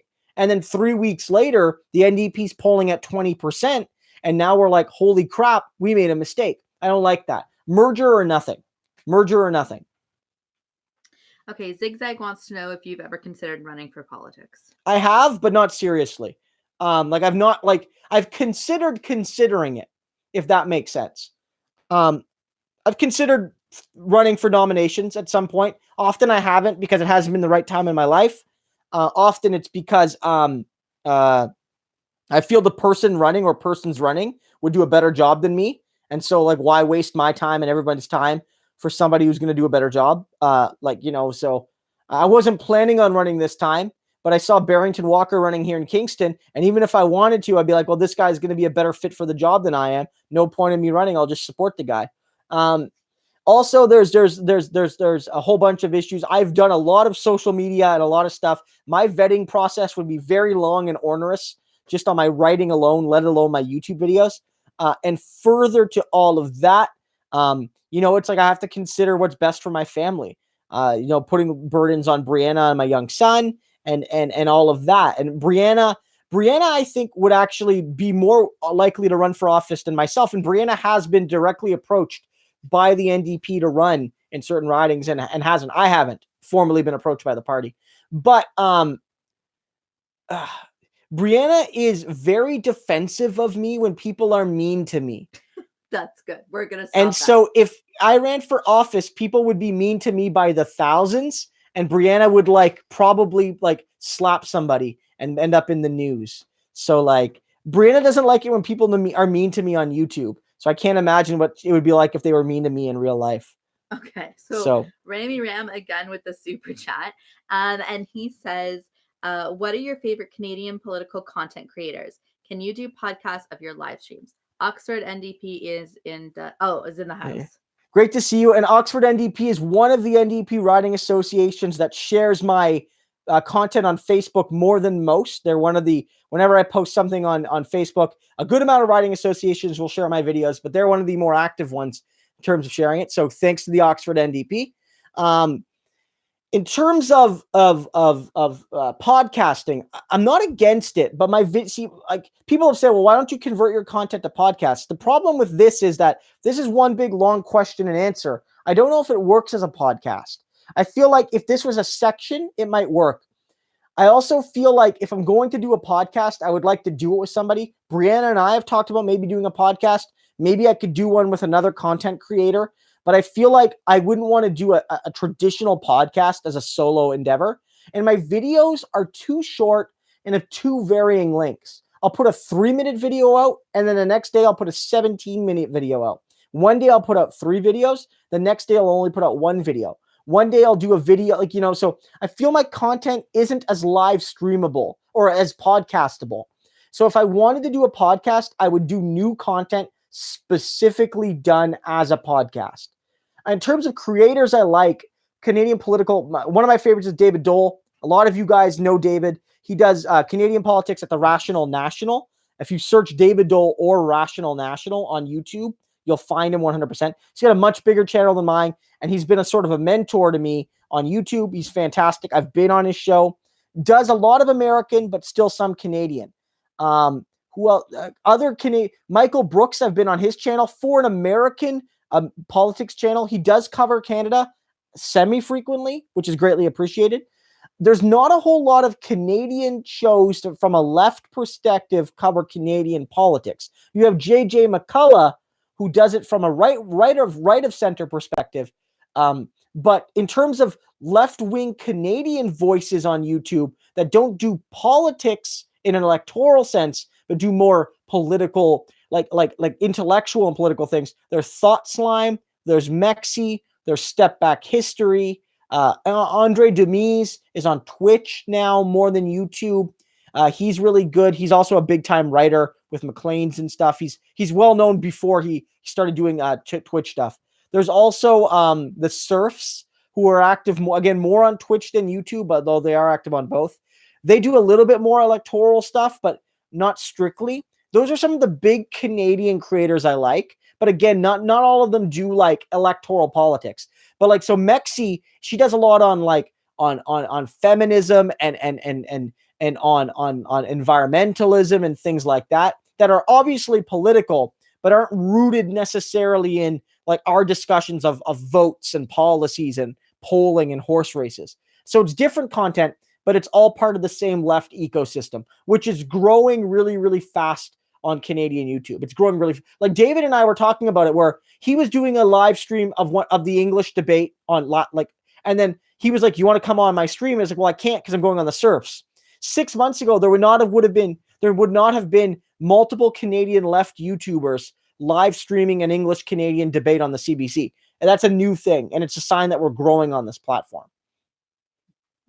Just quickly, on a scale of 1 to 10, how salty are you about Trudeau or Obama endorsing Trudeau? Going off your salty McSalterson comment. Like, honestly, with 0 being not at all, 10 being very salty, I would be like a 1 or a 2, because like I wouldn't want Obama's endorsement. I don't want the guy's endorsement. Like look, Obama seems like he's a friendly enough guy in real life.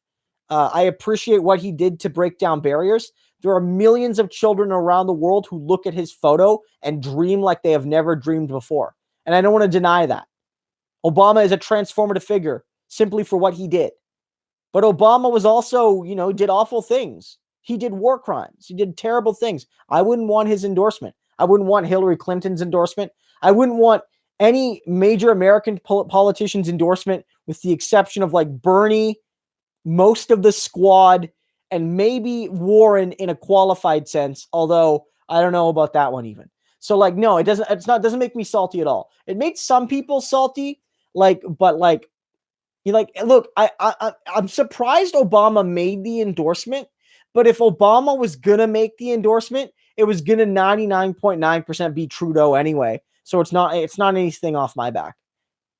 Okay, there's been some discussion about economic justice. Do you want to just give like a brief summary of what it is? And and Like, how you think it like applies to like well, like, I mean, like in general, what is economic justice? well, it's like it depends how you define it. Some people define economic justice as people making all the money they can and they get to keep all they make. And so, like, that's like a libertarian or an ANCAP, an anarcho-capitalist would say, well, economic justice is I make all the money I make and I can do what I want with it and I should pay no taxes.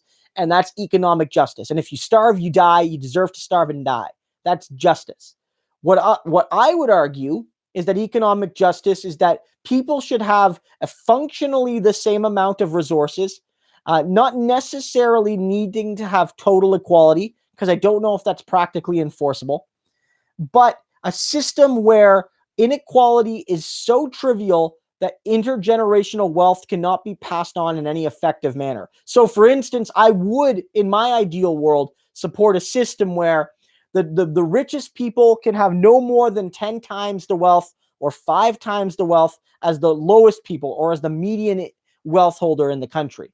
And by doing that, you create a system where, yes, there could be inequalities. Yes, somebody who becomes the best surgeon or the best lawyer will make more money than, the average person, quote unquote. And that we can, in a sense, have modest levels of inequality in a just society.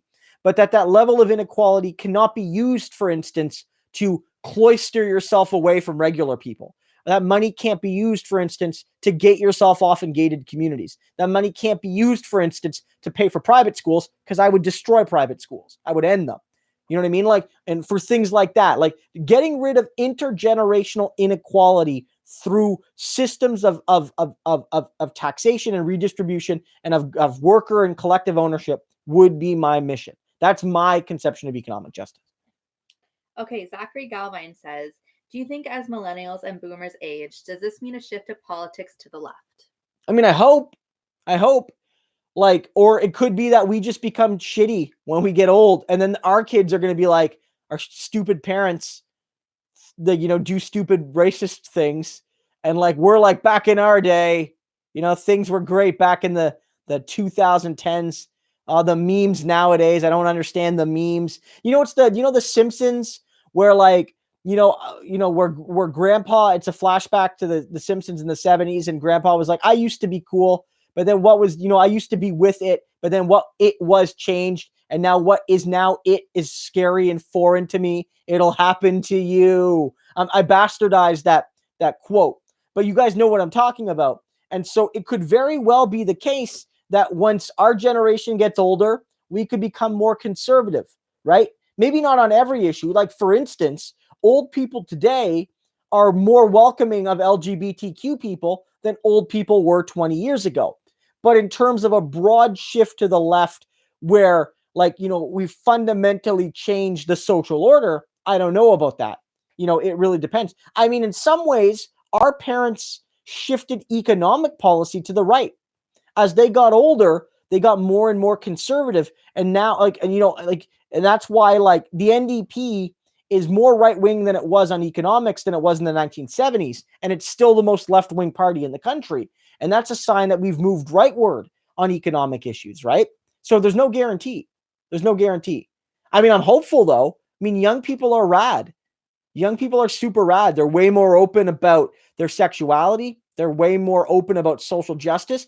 Kids at my high school never protested, like, anything, ever. Like, I remember them protesting to get the teachers to stop striking, like, so we could have our prom. I remember that. They weren't really but they also wanted, because the teachers were doing work to rule. So they were like, the teachers and the employers need to stop ruining our prom. And like, that was the extent of protest at my high school. Nowadays, kids at like every high school are protesting something. It's fantastic. You love to see it.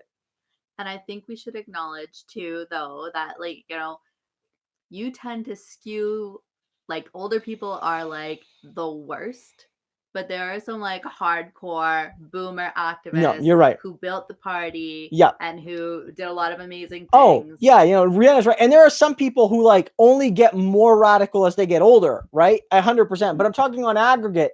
Like, everyone assumes that the next generation, as they get older, is just going to be so left-wing because they're going to replace the old conservative people who are dying out. And that's not always the case. And I mean, I hope it is this time, though. Okay. Hair Stilgets says, which party is going to abolish the imperial system in Canada? Can we just stick to metric for everything? Who the hell measures in feet? Yeah, Canada's weird like that. Officially, we use metric, right? Like we use metric, unlike the US, which doesn't. But like we have this weird amalgam of a system where, like, and I do this too, and I did wrestling in high school, so we did a lot of weigh-ins, and we did it all in kilograms. Like, yeah, I was in like the 80 or like the 70 something kilogram class or whatever, right? And I knew that, but I still talk about my weight in pounds. And when I talk temperature, more often than not, like we use Celsius, but then when we talk about height, I use feet, right? So when it comes to weight and height, I understand myself as 5'6" or so and about 190 pounds. We're good. I'm short and chubby. Okay. But oh my God. I don't know my height in meters, like so many meters. Like I don't know. And I don't know my weight in kilograms right now. I know how to calculate it, but I don't know it. Right.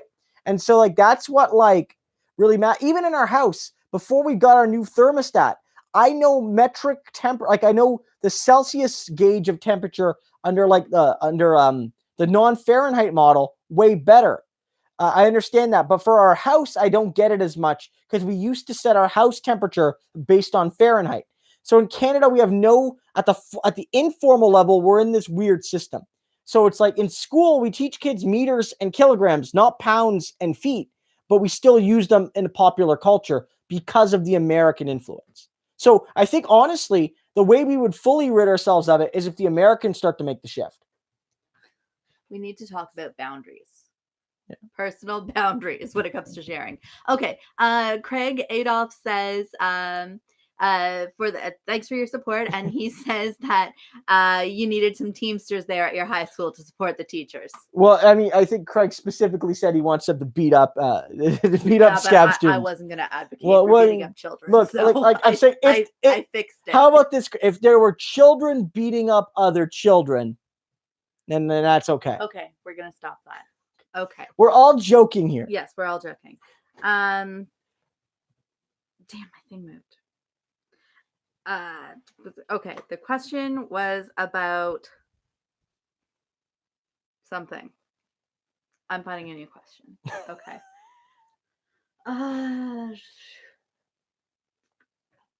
Oh, somebody called me a soy boy. Thanks for that. I like that. I do rather enjoy soy-based products. You don't even like soy. Well, I love soy sauce, and wait, is soy sauce have soy in it? Yes. Yes, I love soy sauce. Okay. So someone asked how you could justify, and I can't find the question, how you could justify voting for the NDP when it's clearly a two-way riding between Liberals and Conservatives. I don't care. I vote people I don't care. Liberals people want to keep the system as it is. They deal with that fact. I don't care. I'm voting NDP no matter what, no matter where. But I think maybe what you should explain to people is that you believe that people should vote from a place of strength and courage and love and voting for something and not against something else. So that's why you vote with your conscience, and that's why you vote for the NDP, even if it's a two-way race. Yeah. Also, I don't reward parties that lie about electoral reform and don't implement electoral reform. And I will tell you this, and I don't care what people say. If I had the hypothetical magic and it was like, look, there's a riding here. You can vote here, and your vote here could stop a conservative from winning if you vote liberal. I said, no, F you. I'm still voting for the NDP. I do not strategically vote. I don't tell you you can't. But I would never do it. I don't care the reason. It's me. Okay. The Great Dominion says, doesn't Obama's endorsement of Trudeau constitute foreign interference in our election? I mean, not really. Some people will suggest that. And I'm joking here, but some people were like, well, I mean, an American's running for prime minister, right? Like, I would say no. I don't think there's anything so fundamentally wrong with it, especially because Obama is not president anymore. If Obama was in the White House, it might be different. But I don't think from a legal perspective it constitutes interference. Obama is not, for instance, weaponizing his Secret Service or the CIA or the FBI to help Justin Trudeau. Like, he's not doing that. I don't know if it's electoral interference. I wouldn't say so. As much as I dislike Trudeau and Obama, relative to, I'm not fans of those guys. I don't think this endorsement constitutes electoral interference. No. Okay, Cool Fun 11 says, would you support a new socialist party? No. NDP. NDP. The only other party I would vote for, it's not the NDP, is Quebec Solidaire. Transform the NDP. If we can't do that, if you can't transform the NDP, then why do you think we could start a new party? Everyone was like, before Singh started doing well, and I don't want to get all salty here, but everyone was like, Singh sucks until like 3 weeks ago, and now we all love Singh because and where it was like me on this channel being one of the few people in this country who was like talking up Jagmeet Singh, not without criticism, but saying like this guy has potential, and like everyone was like, oh man, we picked the wrong leader. We should start a new socialist party when the NDP disappears after this election and blah, blah, blah, blah, blah. And everyone was like, look, Singh won, beat Nikki Ashton by like 30,000 votes in that leadership race. NDP memberships cost as little as $5.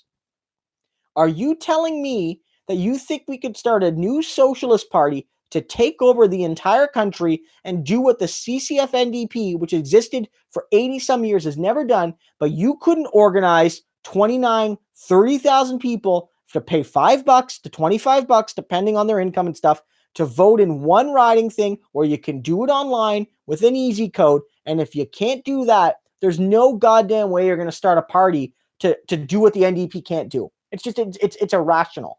It's irrational. Run somebody on the left in the NDP and take over the party that way. People thought Nikki was that person, but if they really believed that, and I voted for Nikki she was number one on my ballot, so I'm not attacking her by any means. But if people were like, the NDP is so weak and we need to start something different, well, it's like you couldn't even organize 30,000 people of a country of 35 million to just come in and click a box on the internet. There's no way you're starting a new party. It's all bluster.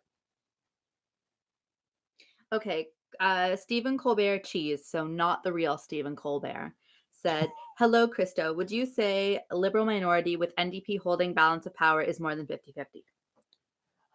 That's an interesting question. I mean, the math is there to make it maybe more than 50-50 right now, but the polls are flipping around back and forth. I would say that the possibility is more than 50-50, but then it's up to the Liberals to be willing to cooperate. And if they're not willing to cooperate, then the game plan could change. Like, let's say Scheer gets the most seats, but say the NDP plus the Liberals add up to more. The Bloc's not willing to back Scheer, so the NDP plus Liberals can form a governing coalition, at least if they get enough votes from the Bloc on an issue-by-issue basis. Then it's up to Trudeau and the Liberals to actually be willing to do it, and they might not be. Again, as I've noted, they might be more happy to let Andrew Scheer govern than support the NDP, than cooperate with the NDP. But I would say that the possibility is certainly there if the Liberals want to work with us. If the Liberals want to work with the NDP to stop Andrew Scheer, we can do that together, at least with the numbers as they are right now. Remy Ram wants to know why I made you cut your hair, but I haven't made you cut your hair in like months. Yeah, I mean, I had longer hair before. Brianna, well, it was time for a haircut. It was time. I'm going to get one soon. I'm probably going to get one in the next couple weeks. My hair's getting a bit longer. Yeah, no, I mean, Brianna doesn't make me. I mean, maybe I've joked about that, but Brianna will generally tell me, it's like, look, babe, you need a haircut. And I mean, she's often right. Also, people are making fun of you for not knowing that soy was in soy sauce. Well, I was just double checking because you were like, you don't eat soy. I was like, well, I'm pretty sure I do. I said you don't even like soy. Well, I love soy sauce. It's in the thing. I probably like other soy products too. I don't know. Okay. All right. There's lots of chat, mostly about all the trolls. Call the Legend is driving people on election day, so that's pretty cool. Yeah, that's another thing you could do. Like, some people volunteer the whole campaign, but then there's like E-Day volunteers. And like, so for example, here in Kingston, we had hundreds of people who volunteered for the campaign during the last provincial election. But a good chunk of people only volunteer on that last day because, people are busy. Not everyone has a whole lot of time. So you might just on that last day say, I'm going to drive people to the polls. Or you might say on that last day, I'm going to go out to all the ridings and let people know, all of the people who have indicated they're interested in voting for us, and remind them to vote. and drop a little note in their mailbox if they're not there, and do all of those things that have to be like, a lot of work is done to get to that stage, but they always need volunteers on the final day to get that vote out, because that in close races, get out the vote is what wins or loses elections. Okay, the Progressive Way says, I notice a lot of liberals would rather Scheer as PM than have a liberal coalition. A coalition. Yeah, I mean, I'm not saying like a lot of like rank and file regular liberals, I don't know if they would like that because they don't want a Scheer government. But some liberal partisans, liberal party activists, I don't think they want to share power with the NDP. I think they don't want to implement our progressive policies. They don't want to legitimize Jagmeet Singh, because Jagmeet Singh is going to come off looking like the hero in that. Jagmeet Singh was the first guy to take on Andrew Scheer, saying, I won't support this man. During the first English debate, on the Maclean's debate, I don't know if you guys remember, Justin Trudeau dipped and was a coward and basically ran away from Andrew Scheer, and he left the job of opposing him to Jagmeet Singh, who wiped the floor with Scheer on the stage. And Singh has been the only one suggesting affirmatively that he would form an anti-Scheer coalition. So if it comes down to it, and the Liberals still are bigger than the NDP, and they form a coalition, though, Jagmeet Singh, in many people's eyes, will be the informal leader of that government, because he will be the one that organized the anti-Scheer coalition. And that will legitimize his actions as saving us from Scheer. And I don't know if the Liberals want that. But of course, I could be wrong. Maybe the Liberals would rather. But I'm saying there's the possibility that the Liberals would, having the choice to either turf Scheer or give him power, might give him power. Maybe it's because they don't want to legitimize the NDP, or maybe it's like they say Scheer's going to be so unpopular, he's going to govern in a minority for a year and a half. People are going to be fed up. We're going to turf Trudeau, get a better leader, and then we're going to win a majority government, and we're going to govern and everything's going to be back to normal. And they say that won't happen if we govern with the NDP. That'll only strengthen the NDP. We'd rather let Scheer wreck the country for a year and then come back and win a majority. Maybe that's their calculus. Okay, Drew, can you rewrite your vegan question for burgers? Because I saw it, but then I missed it.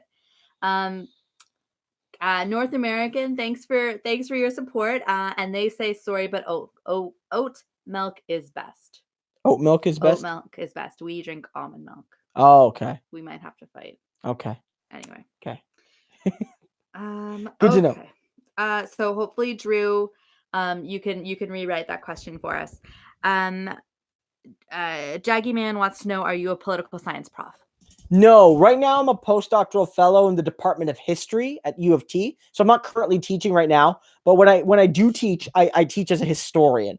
My undergraduate degree is both in political science and history, but my graduate training is in political history. So I guess it's political science adjacent, but history and political science approach things slightly different from a methodology. It's not just that like political scientists do more contemporary stuff and we do stuff that's more in the past. It's like we have different methodological approaches. Historians are less quantitative usually and more qualitative. We also spend way more times in archives than political scientists does. So I'm a historian rather than a political scientist.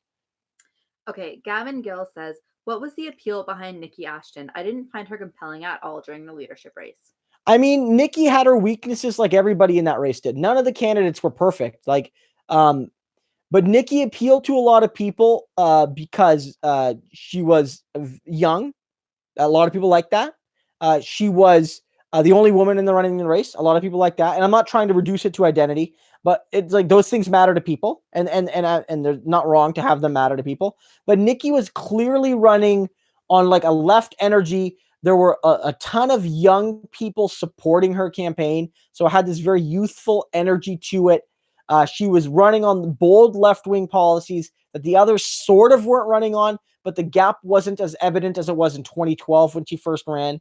But I think you're right in noting that one of the reasons she struggled is that she couldn't really connect all the dots to build that broad coalition.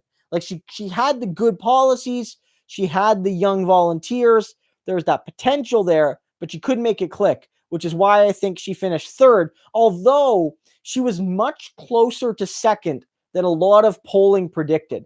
Charlie Angus still finished second, but Nikki did better than expected in that race. And I did feel that Nikki Ashton being in that race likely pushed Charlie Angus and Guy Caron and Jagmeet Singh to be a little bit bolder. And that, I think, has pushed the party to be a little bit bolder in turn.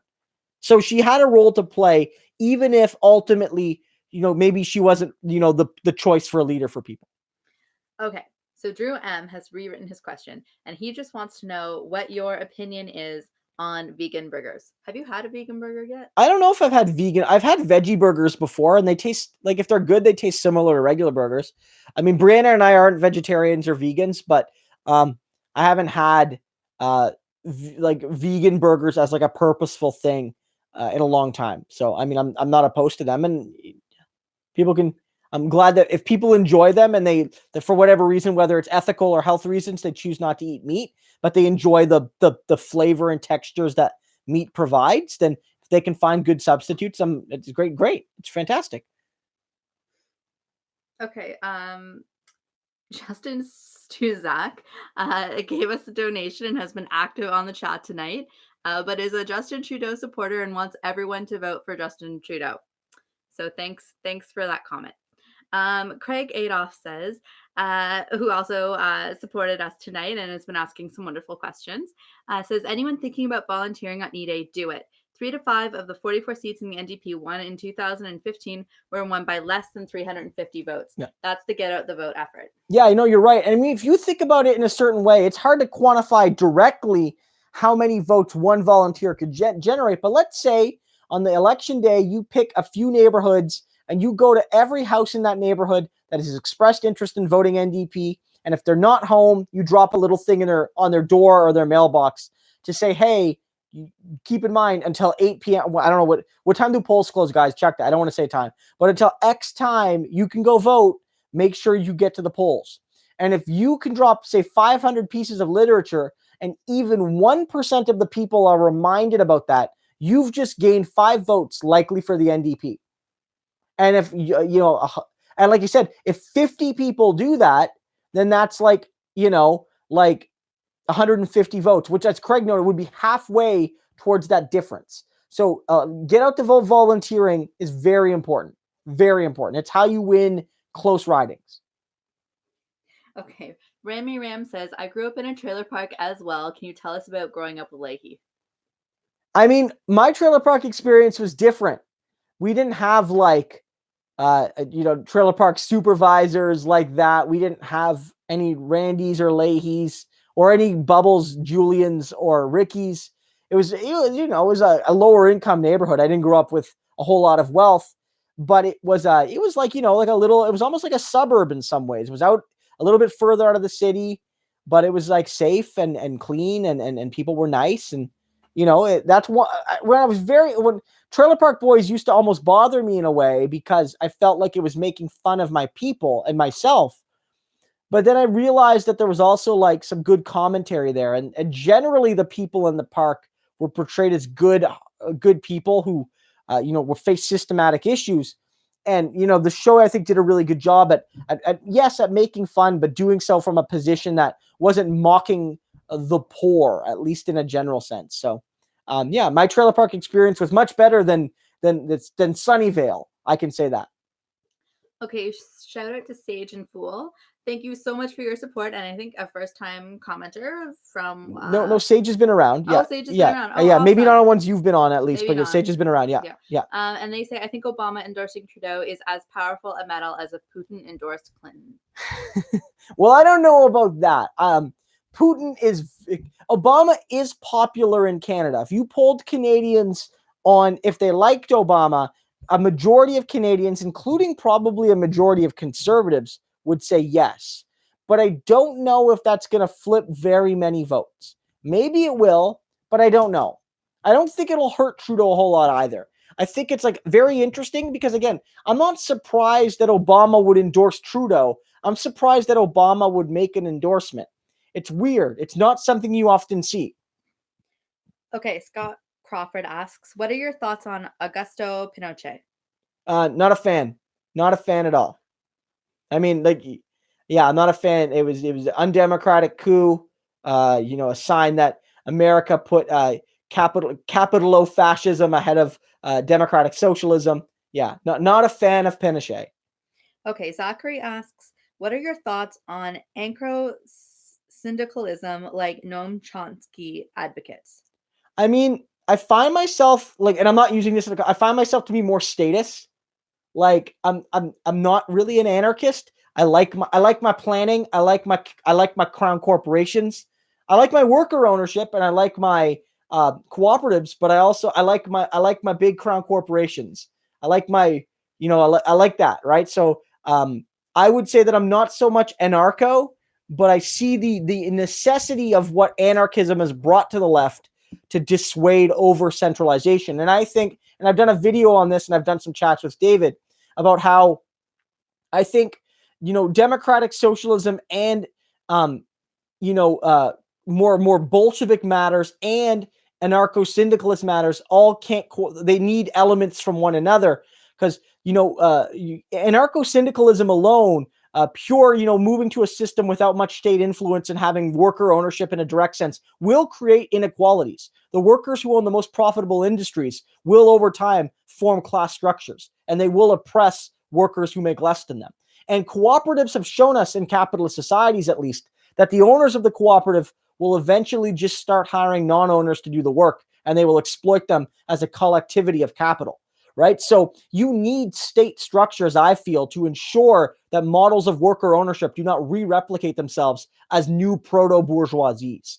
So, I think you need, but then again, of course, state ownership on its own, especially centralized at one level of government, is a danger to working class power as well. You need systems that maintain a strong state where the biggest industries are owned by the state: power, telecommunications, fuel, energy, whether it's green or petrochemicals, banking. That has to be owned by the state 100%. When you talk about industries and whatnot, I think depending on the industry, depending on the nature of it, that's where you can work with a combination of cooperative and worker ownership. And of course, ownership of industries by provincial and municipal governments as well, to decentralize even state ownership. But I wouldn't call myself an anarcho anything, given all of that. Okay, young son says, do you know how I can convince my friend to vote NDP and not Liberal? Well, it depends on what your friend's motivations are, right? Some people vote Liberal because they honestly love the Liberal platform, and they've done their research, and they find out that it is what's best for them, and in which case it might be hard. Some people vote Liberal because they assume their platform is just as good as the NDP or very similar. In those cases, you might want to find 5 or 6 things that you really like from the NDP that the Liberals aren't doing, and note those things to your friend and say, look, you really love this policy, but the Liberals aren't going to do it. The NDP will. And do that. Or if they're a strategic voter, but they would vote NDP, but they're strategic, well, this depends on your riding, but maybe your riding is NDP versus Liberal, in which case they don't have to be strategic. Or maybe the riding is NDP versus Conservative, and in those ridings, it's actually the bad quote-unquote strategic thing to do to vote Liberal. Or maybe it's a riding where it's such a blowout anyway, it doesn't matter, and just tell them to vote their conscience, because it doesn't matter if the NDP finishes second or the Liberals finish second when the Conservatives get 73% of the vote in the riding. You know what I mean? There's no strategy there. Just vote for who you want to vote, and give them make your candidate be happy that they got that next extra vote. So it really depends on the specific motivations of your friend and the context of where you are for me to give you more specifics than that. Okay, James Gardner wants to know what's with the NDP surge lately or recently. A bunch of things. The Singh is people didn't get a good picture of Singh because I don't think the media gave great coverage and balanced coverage since he became leader. I mean, his first interview basically accused him of being a terrorist, if you remember. His first interview as leader, which of course would not have happened to a white leader, 100%. And then from then on, it was the media coverage was incessantly bad, and Canadians got unfiltered looks at Singh in the last few weeks, and surprise, surprise, they like what they see. Also, Scheer and Trudeau, no one likes them. They're both really unpopular, and so people want an alternative. Singh's done really good in debates, and wherever he's gone in Canada, he's really impressed people. And NDP policies are popular policies with broad parts of the electorate. You had all of these things together, people wanting an alternative to the Liberals and Conservatives, Singh finally getting known by Canadians that like what they see, the NDP having popular ideas. It's not a surprise that he's surging in the polls. Yeah, none at all. I mean, who knows where it'll end up? Who knows if the surge, like some pollsters have said the surge is over. I don't know if it is though. I think the NDP is going to continue to rise, maybe until election day, but I don't know if they'll where it'll end. But I do think that the Singh surge is real and is going to continue. Okay, Diogenes Osinopus, yes, says, what do you know about Latin American parties and which one will you support? Sorry, I just botched that name up. Yeah, I mean, I don't know enough about Latin American parties to suggest like supporting a specific one.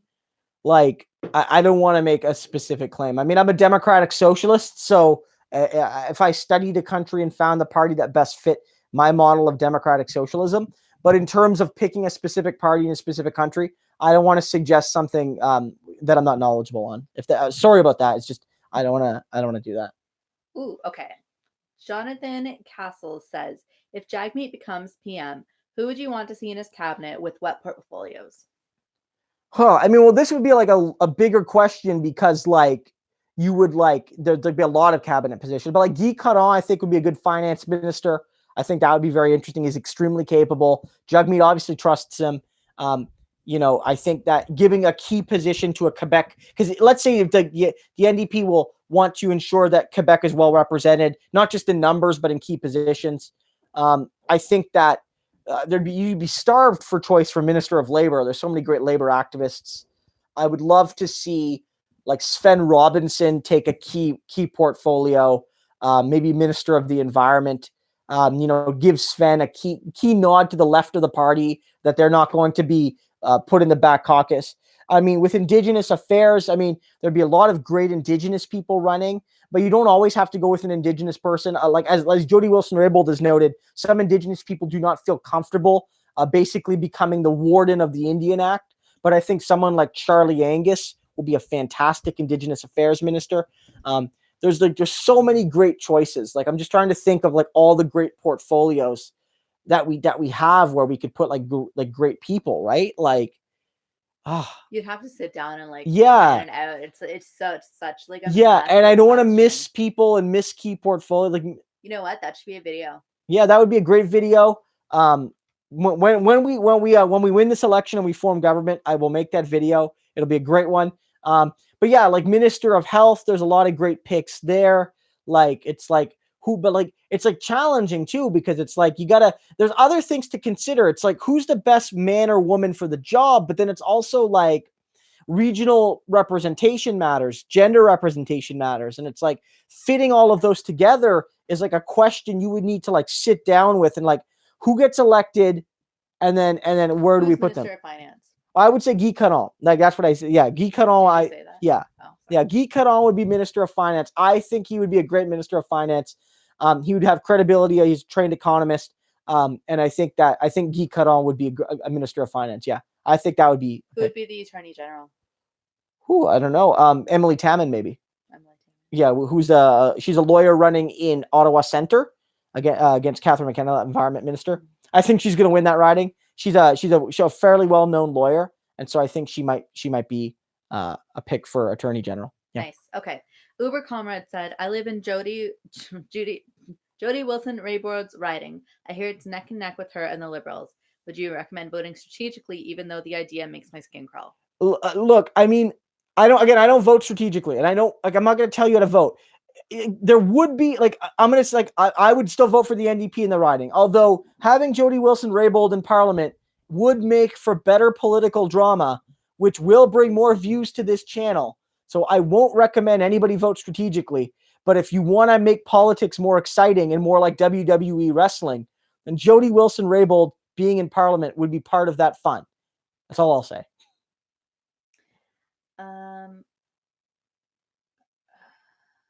Okay, Zachary Galvine says Newfoundland, Atlantic, and Central is 8:30 p.m.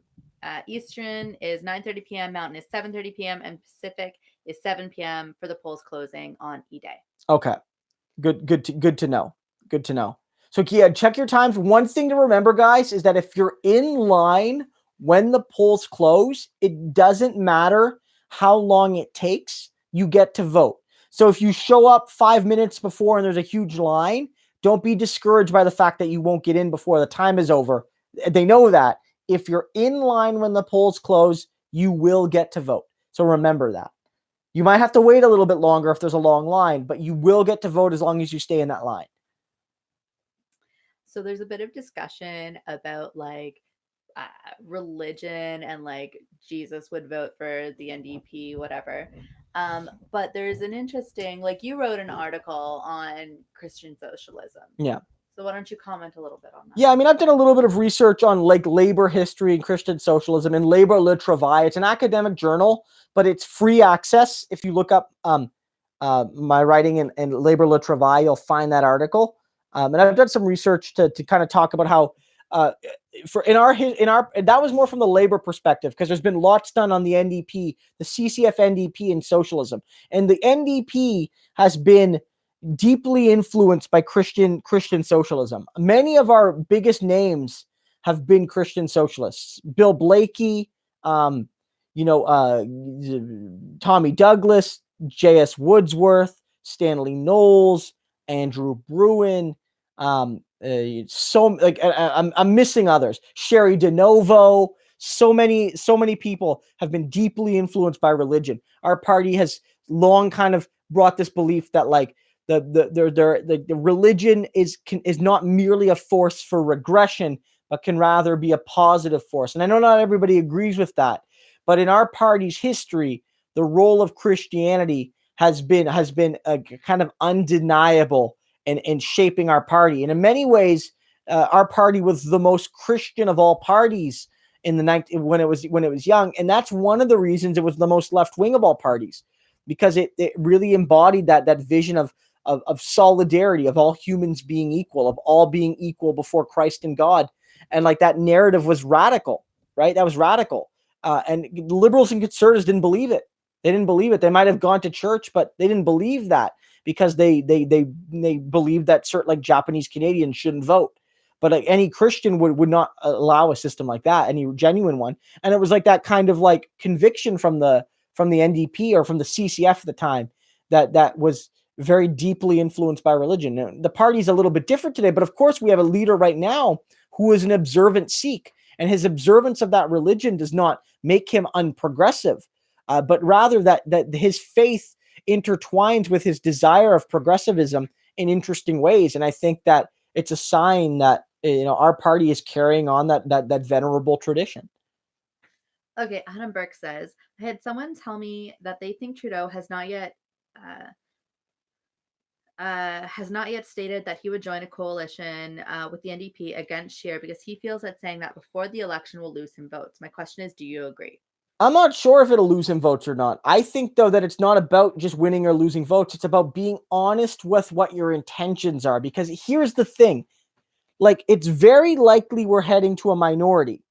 And voters should vote based on, like, because, again, there are strategic voters. Again, whether I agree with it or not, there are strategic voters. And as I've said, I'll say it again on the channel. I won't tell you how to vote, and I won't tell you how to get to your vote. If you want to vote on the person based on how hot they are, that is your right. You don't have to just vote. You don't have to vote in a certain way. There's no right or wrong way to vote. But the reality is that if you are a strategic voter, or if you are concerned about how your vote will affect the next government, then knowing what that party's general objectives are in terms of coalitions and in terms of who they're willing to work with or not work with is important information. And I think Justin Trudeau, to let voters know, needs to be clear. In a minority situation, what would he do, at least in general? And yeah, maybe he's hiding it because that makes it sound like a concession. But I think that if he has no intention to form a coalition, he should say it. I will let Andrew Scheer govern if he wins one seat more than me. Or if he wants to form a coalition, say, obviously, I can't make any guarantees because negotiations need to happen. but I would do my utmost to organize a coalition to stop Andrew Scheer if needed to do so. And the fact that he's not saying it, the fact that he's not saying anything means he's not giving voters the information they need to understand what Trudeau's objectives will be, informing the next government. Okay, Cruxwe says, hi, Christo and Brianna. Did you listen to the recent Canadian elections episode of Chapo Trap House? General thoughts on Chapo? I like Chapo. Sometimes they're a little abrasive, like to the point where it's like I get like they're being edgelords a little bit, but I'm like generally fine. I haven't watched that one yet. Was that the one with Luke Savage? I haven't watched that one. Luke's been on my channel. I've just been so busy making my own stuff and trying to keep up with the news. But I am interested to hear their take. Often I find that even good American sources sometimes can be frustrating about Canadian politics. So I'm optimistic that it'll be at least decent, but we'll have to see. Okay, Scott Crawford says, do you have a response to Han Herman Hope's criticism of democracy? Would love to know your retort. I'm not knowledgeable enough on that. I'd have to read it. Maybe I'll take a look. I'm generally pretty pro democracy though, personally. Okay. Let's see. There's so much discussion. I'm not sure if there's a lot of questions left. Yeah, well, we have gone for about 2.5 hours now. Okay, hold on. Let me just.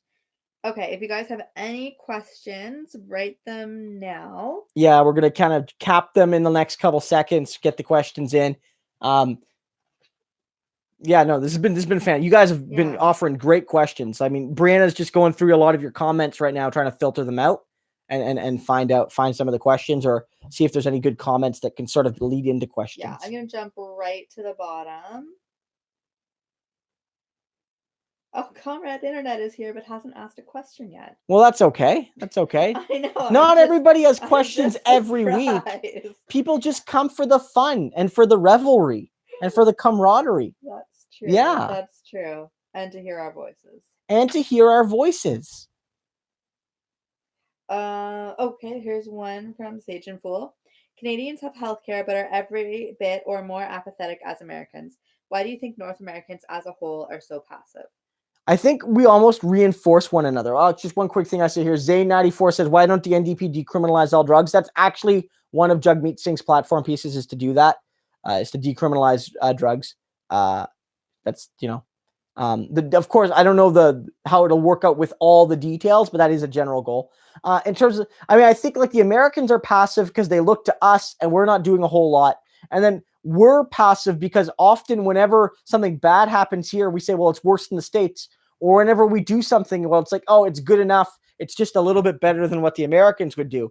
And I almost feel like what we need is a left-wing government in both sides of the country, or even just, frankly, like if Bernie Sanders was to win and implement Medicare for all, and all of a sudden the U.S. had better healthcare than ours, I wonder if it would cause like a real crisis of Canadian identity. Because Bernie's goal, of course, he'll have to work to achieve it even if he becomes president, is to Medicare for all like we have, but theirs would include dental and theirs would include pharmaceuticals. And if that's the case and Singh didn't win, then their Medicare system would be better than ours, right? Like it would be better than our system. And they would have higher wealth taxes than we did. And America under Bernie Sanders might become more progressive than Canada if he's allowed to implement his vision. And that's when I think a lot of Canadians would start to become really embarrassed. But I don't know if that'll happen. But if Singh and Sanders win, maybe it'll create this real opportunity for us to compete to be the most progressive rather than the least regressive. Okay, Jonathan Young Cowling says, if the NDP form a coalition with the Liberals, could they pass some of their platform promises? Yeah, certainly. Certainly. I mean, it really depends. You'll never get all you want in a coalition, but you can get some of what you want. And it depends on a bunch of factors. One is like, how strong is the like how much support do the Liberals need? Are the Liberals in a really strong minority? Do they win? Are they like 30 seats ahead of the Conservatives? And like they're close to a majority? They might not need very much support at all. They might feel that, they're going to be willing to govern and no other parties are going to unite to stop them. And they'll govern almost like it is a majority. Whereas, let's say they finish behind the Conservatives and they actually need the NDP just to keep power, the NDP will have a greater bargaining power, in that situation. Another factor depends on things like polling. The Liberals will likely, in those cases, look at what issues are popular and unpopular, and then maybe help that to decide. Now, the Liberals will reject popular policy if it attacks the elite. Our wealth tax policy is very popular, the NDP's one, with Liberal and NDP and Conservative voters. The Liberals won't implement it, though. At least I don't think so. But what if the Liberals feel like the NDP demands pharmacare, and by implementing it, it'll make them look good? They might do it. They might make it look like, we drove a hard bargain to stop the NDP from making bigger demands. But like the Liberals can implement pharmacare and get that done. That might happen. Who knows, right? Who knows exactly? But the NDP, if they hold the balance of power, could get good things done. They could. It'll depend on a whole bunch of factors, though. And they won't get it all implemented. They won't get it all implemented in that scenario. Okay. Maybe you can remind people to like the stream. Oh, yeah. If you guys like the stream, apparently it helps. That's very nice. Okay, so Zane94 says, what are your 3 top favorite podcasts? That's a good one. It's a good question. I really like Michael and Us by Luke Savage and Will Sloan. They have a good podcast where they sort of review movies, like often political, not strictly, but like often political. And they are really funny. Both Luke and Will are really funny guys. And they also do like a brief opening segment each time where they talk about politics. It's kind of fun. There's a podcast. It's not a really popular one, but it's like worst episode ever, which is a Simpsons podcast where they talk about they go through Simpsons episodes and then rank them, and then trying to find the worst one ever, which is really funny. They don't update super frequently anymore, but they have like a years of backlog, so you can go listen to them. They're funny guys. I don't know if this is a podcast, but like I like Tim and Sid, like the radio show, and they do have podcast version. They do sports, but it's also kind of comedy. So if you like sports talk shows, but with a bit of like a more of a younger flair, that's a really fun one. Of course, there are like other political podcasts, but I watch more political YouTube than political podcasts. I like Canada Land Shortcuts. Most of the Canada Land is neoliberal stuff. Not a huge fan, but but their Shortcuts is good sometimes because it gives you good insight. They often talk to a journalist who's doing really good reporting. Also, the Thunder Bay podcast by Canada Land was really good, by Ryan McMahon, who's an active.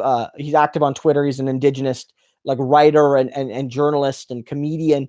And he did this is not a comedy, where he did basically he went to Thunder Bay and he did this really good deep dive story into talking about racism against Indigenous people, specifically in Thunder Bay, and the failure of the city and of law enforcement to give a damn. And it's fantastic.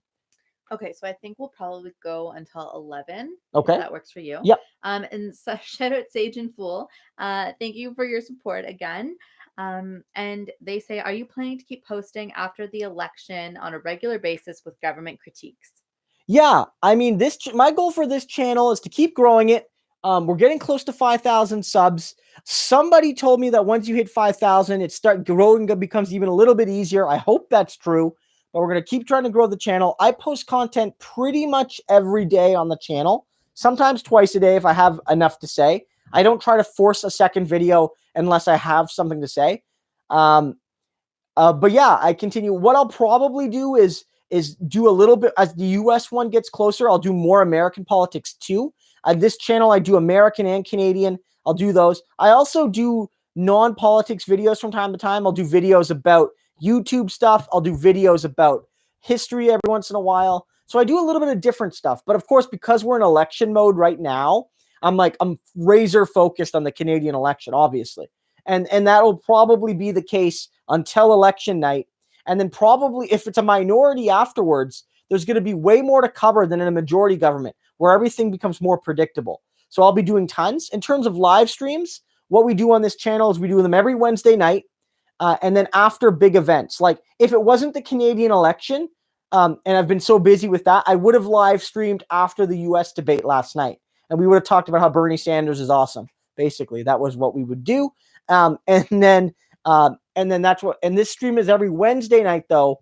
And we used to do it every 2 weeks. We moved to a weekly schedule for the election, and I think we might try to keep it weekly because they've all been so successful.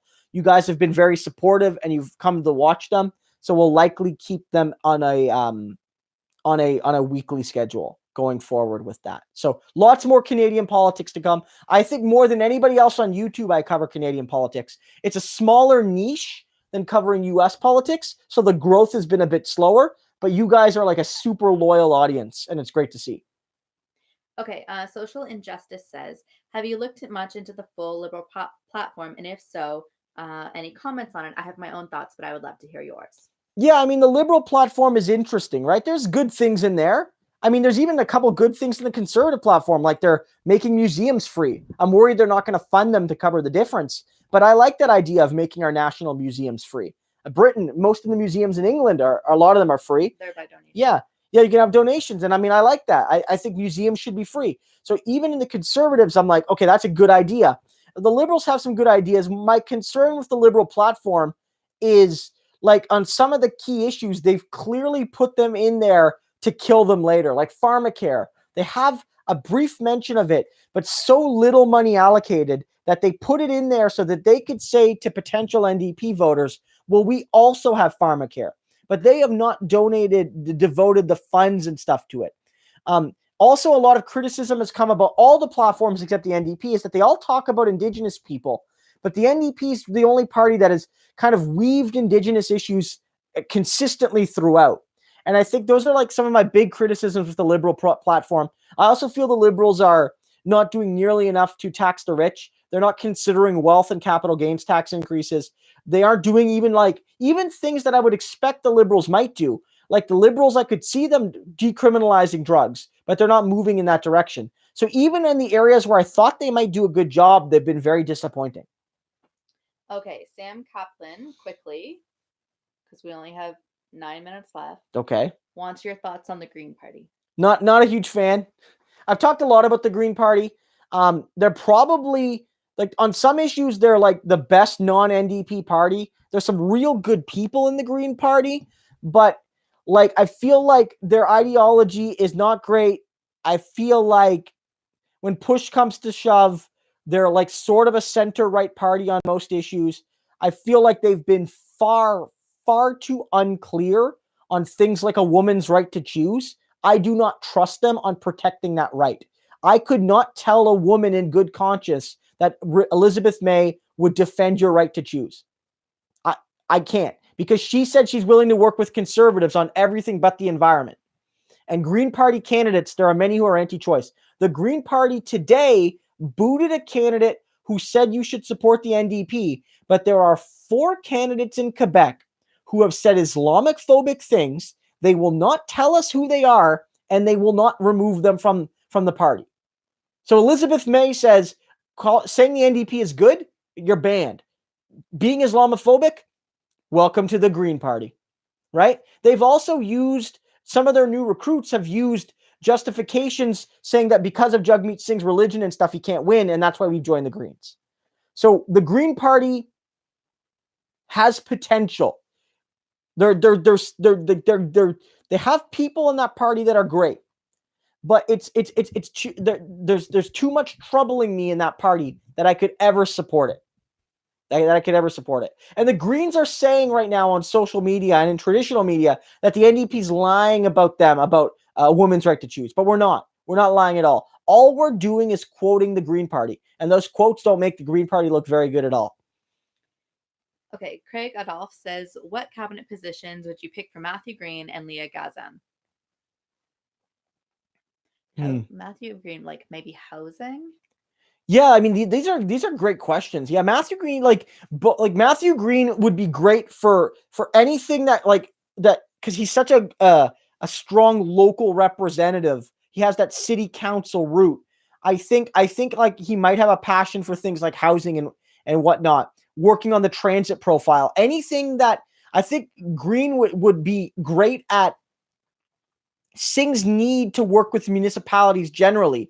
I don't know if federal cabinets have a municipal affairs minister, but maybe Singh would need one because Singh's plan includes things that want to work with cities. So, for instance, the NDP wants to make transit fully electric and fully free by 2030. But to do that, you're going to need to work with municipalities because transit is often at the municipal level. So you're going to need somebody who understands municipal politics. That could be Green.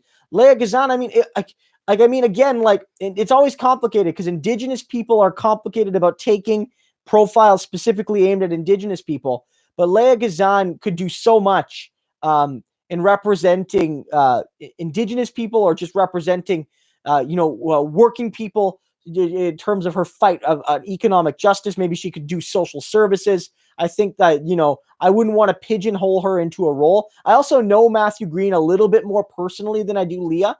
Matthew and I have met on a few times. Matthew's been on my channel. I've never really spoken to Leah, so I know her less. But I think that, representing a core community, both of them know what it's like to represent working class communities, diverse working class communities, which makes them very well rounded for any potential cabinet.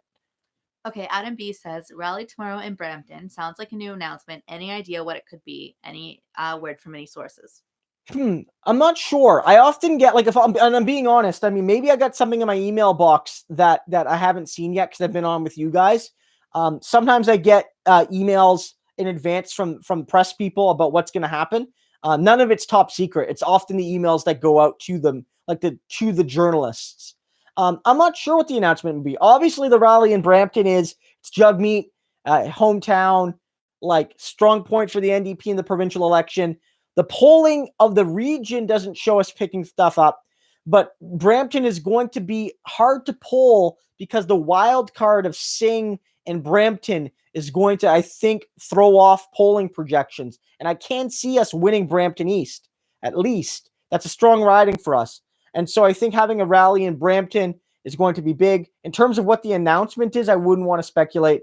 But if it's a big one, you'll probably see me cover it tomorrow on YouTube. Okay, Sam Kaplan says, I'm an NDP supporter, but I'm concerned their climate targets don't quite go far enough. What are your thoughts? Yeah, I mean, this is one of the arguments from the Green Party. And this is a fair debate. I think some of the Green Party criticisms have been disingenuous. But the Greens and the NDP have a legitimate debate here. The Greens will argue that they make a specific reductions goal in emissions that we need to do.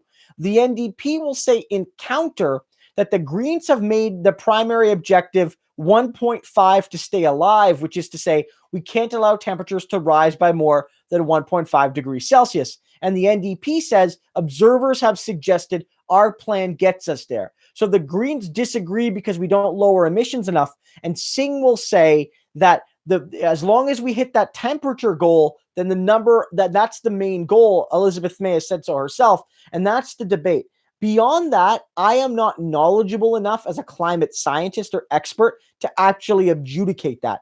My position, though, is that they both have far better climate plans in terms of reductions than the Liberals and especially the Conservatives, but that the NDP has a climate plan that does a better job of including workers and Indigenous people and other groups. And I don't know if the Green Plan adequately does that. And that's my big concern. I think they're both moving in the right direction, but I worry about the surrounding context of the Green Plan. That's my concern. Okay, Zachary wants to know if the Liberals are doing something similar to Doug Ford in not releasing their platform. I mean, the Liberals released their platform. All the parties have released a platform. Okay, wait, then maybe I read the question wrong. I mean, if you're talking about the Conservatives, they did release their platform late. They released it last week. He just said he hadn't heard about their platform. Oh, okay, so maybe go through it. Yeah, all the platforms have been released. In terms of the Doug Ford strategy, people don't know. Doug Ford had no platform. He had individual platform pieces, basically, and sort of released a last-minute document, which is like a platform, but not really. And voters had no idea what they were voting for. Scheer, for instance, did release a platform, but was criticized because he did it after the last debate, suggesting that he did it so that Trudeau and May and Scheer and everybody else and Singh and everybody else couldn't hold him to task to what his platform says. And I'm not sure if that's going to have an effect. Some pollsters have said that the sheer platform and its big cuts have scared a lot of voters in the 905. But other pollsters have said that perceptions of sheer wanting to cut were already baked in. So while people might not like it, people have already made their decision based on the expectation that he would do what his platform is going to do. So like there's a debate about the effect there. But you're right. Ford's goal was, because here's the thing, and I've noted this on the channel. Tim Hudak in 2014 ran on a very transparent, very conservative platform. He was honest with voters. I'm going to fire 100,000 of you. I'm going to do it gleefully. And then the voters turfed his ass. And so Doug Ford, and then Doug Ford, people think Doug Ford's stupid. Doug Ford's not stupid. Doug Ford is uncultured. Doug Ford is not stupid. Doug Ford realized that you just have to lie to voters. You just got to lie to them. And so Doug Ford lied. And Ford's like, last conservative said he'd fire 100,000 of you. I'm going to fire exactly 0 of you. And people bought it. Enough people did. And then he won. And then he just lied. And so, like, I think some people are expecting that from the conservatives. But Scheer, unlike Ford, does offer a platform. Okay, I think we didn't get to all the questions, but we are at 11 o'clock. Okay. And we have lost some viewers. Okay. Although still over 100, so maybe we'll just sign off. Okay, so we did our best to get to all questions. It is 11. If we missed something incredibly important and it's you want me to answer, you could save it for next week, or you could send me a note on social media, and I can do my best to answer a question if I can get to it. As these get bigger, much like the biggest channels, we'll do our best to get to as many questions as we can. And we're going to keep doing that. But I want to thank you all for coming. I want to thank you all for your support. I want to thank you all for sharing my content around to those who you think might like it. Again, as a reminder, you can watch my videos. I post every day on the channel pretty much, sometimes multiple times per day. I also have a Patreon where you can support me. You can also just come to my live streams again every Wednesday night at 8 p.m. I do them sometimes for other events, sometimes on short notice, but I'll try to give as much notice as I can. So guys, have a great one, and I will see you next time. Bye, everyone. Bye, everybody. Services.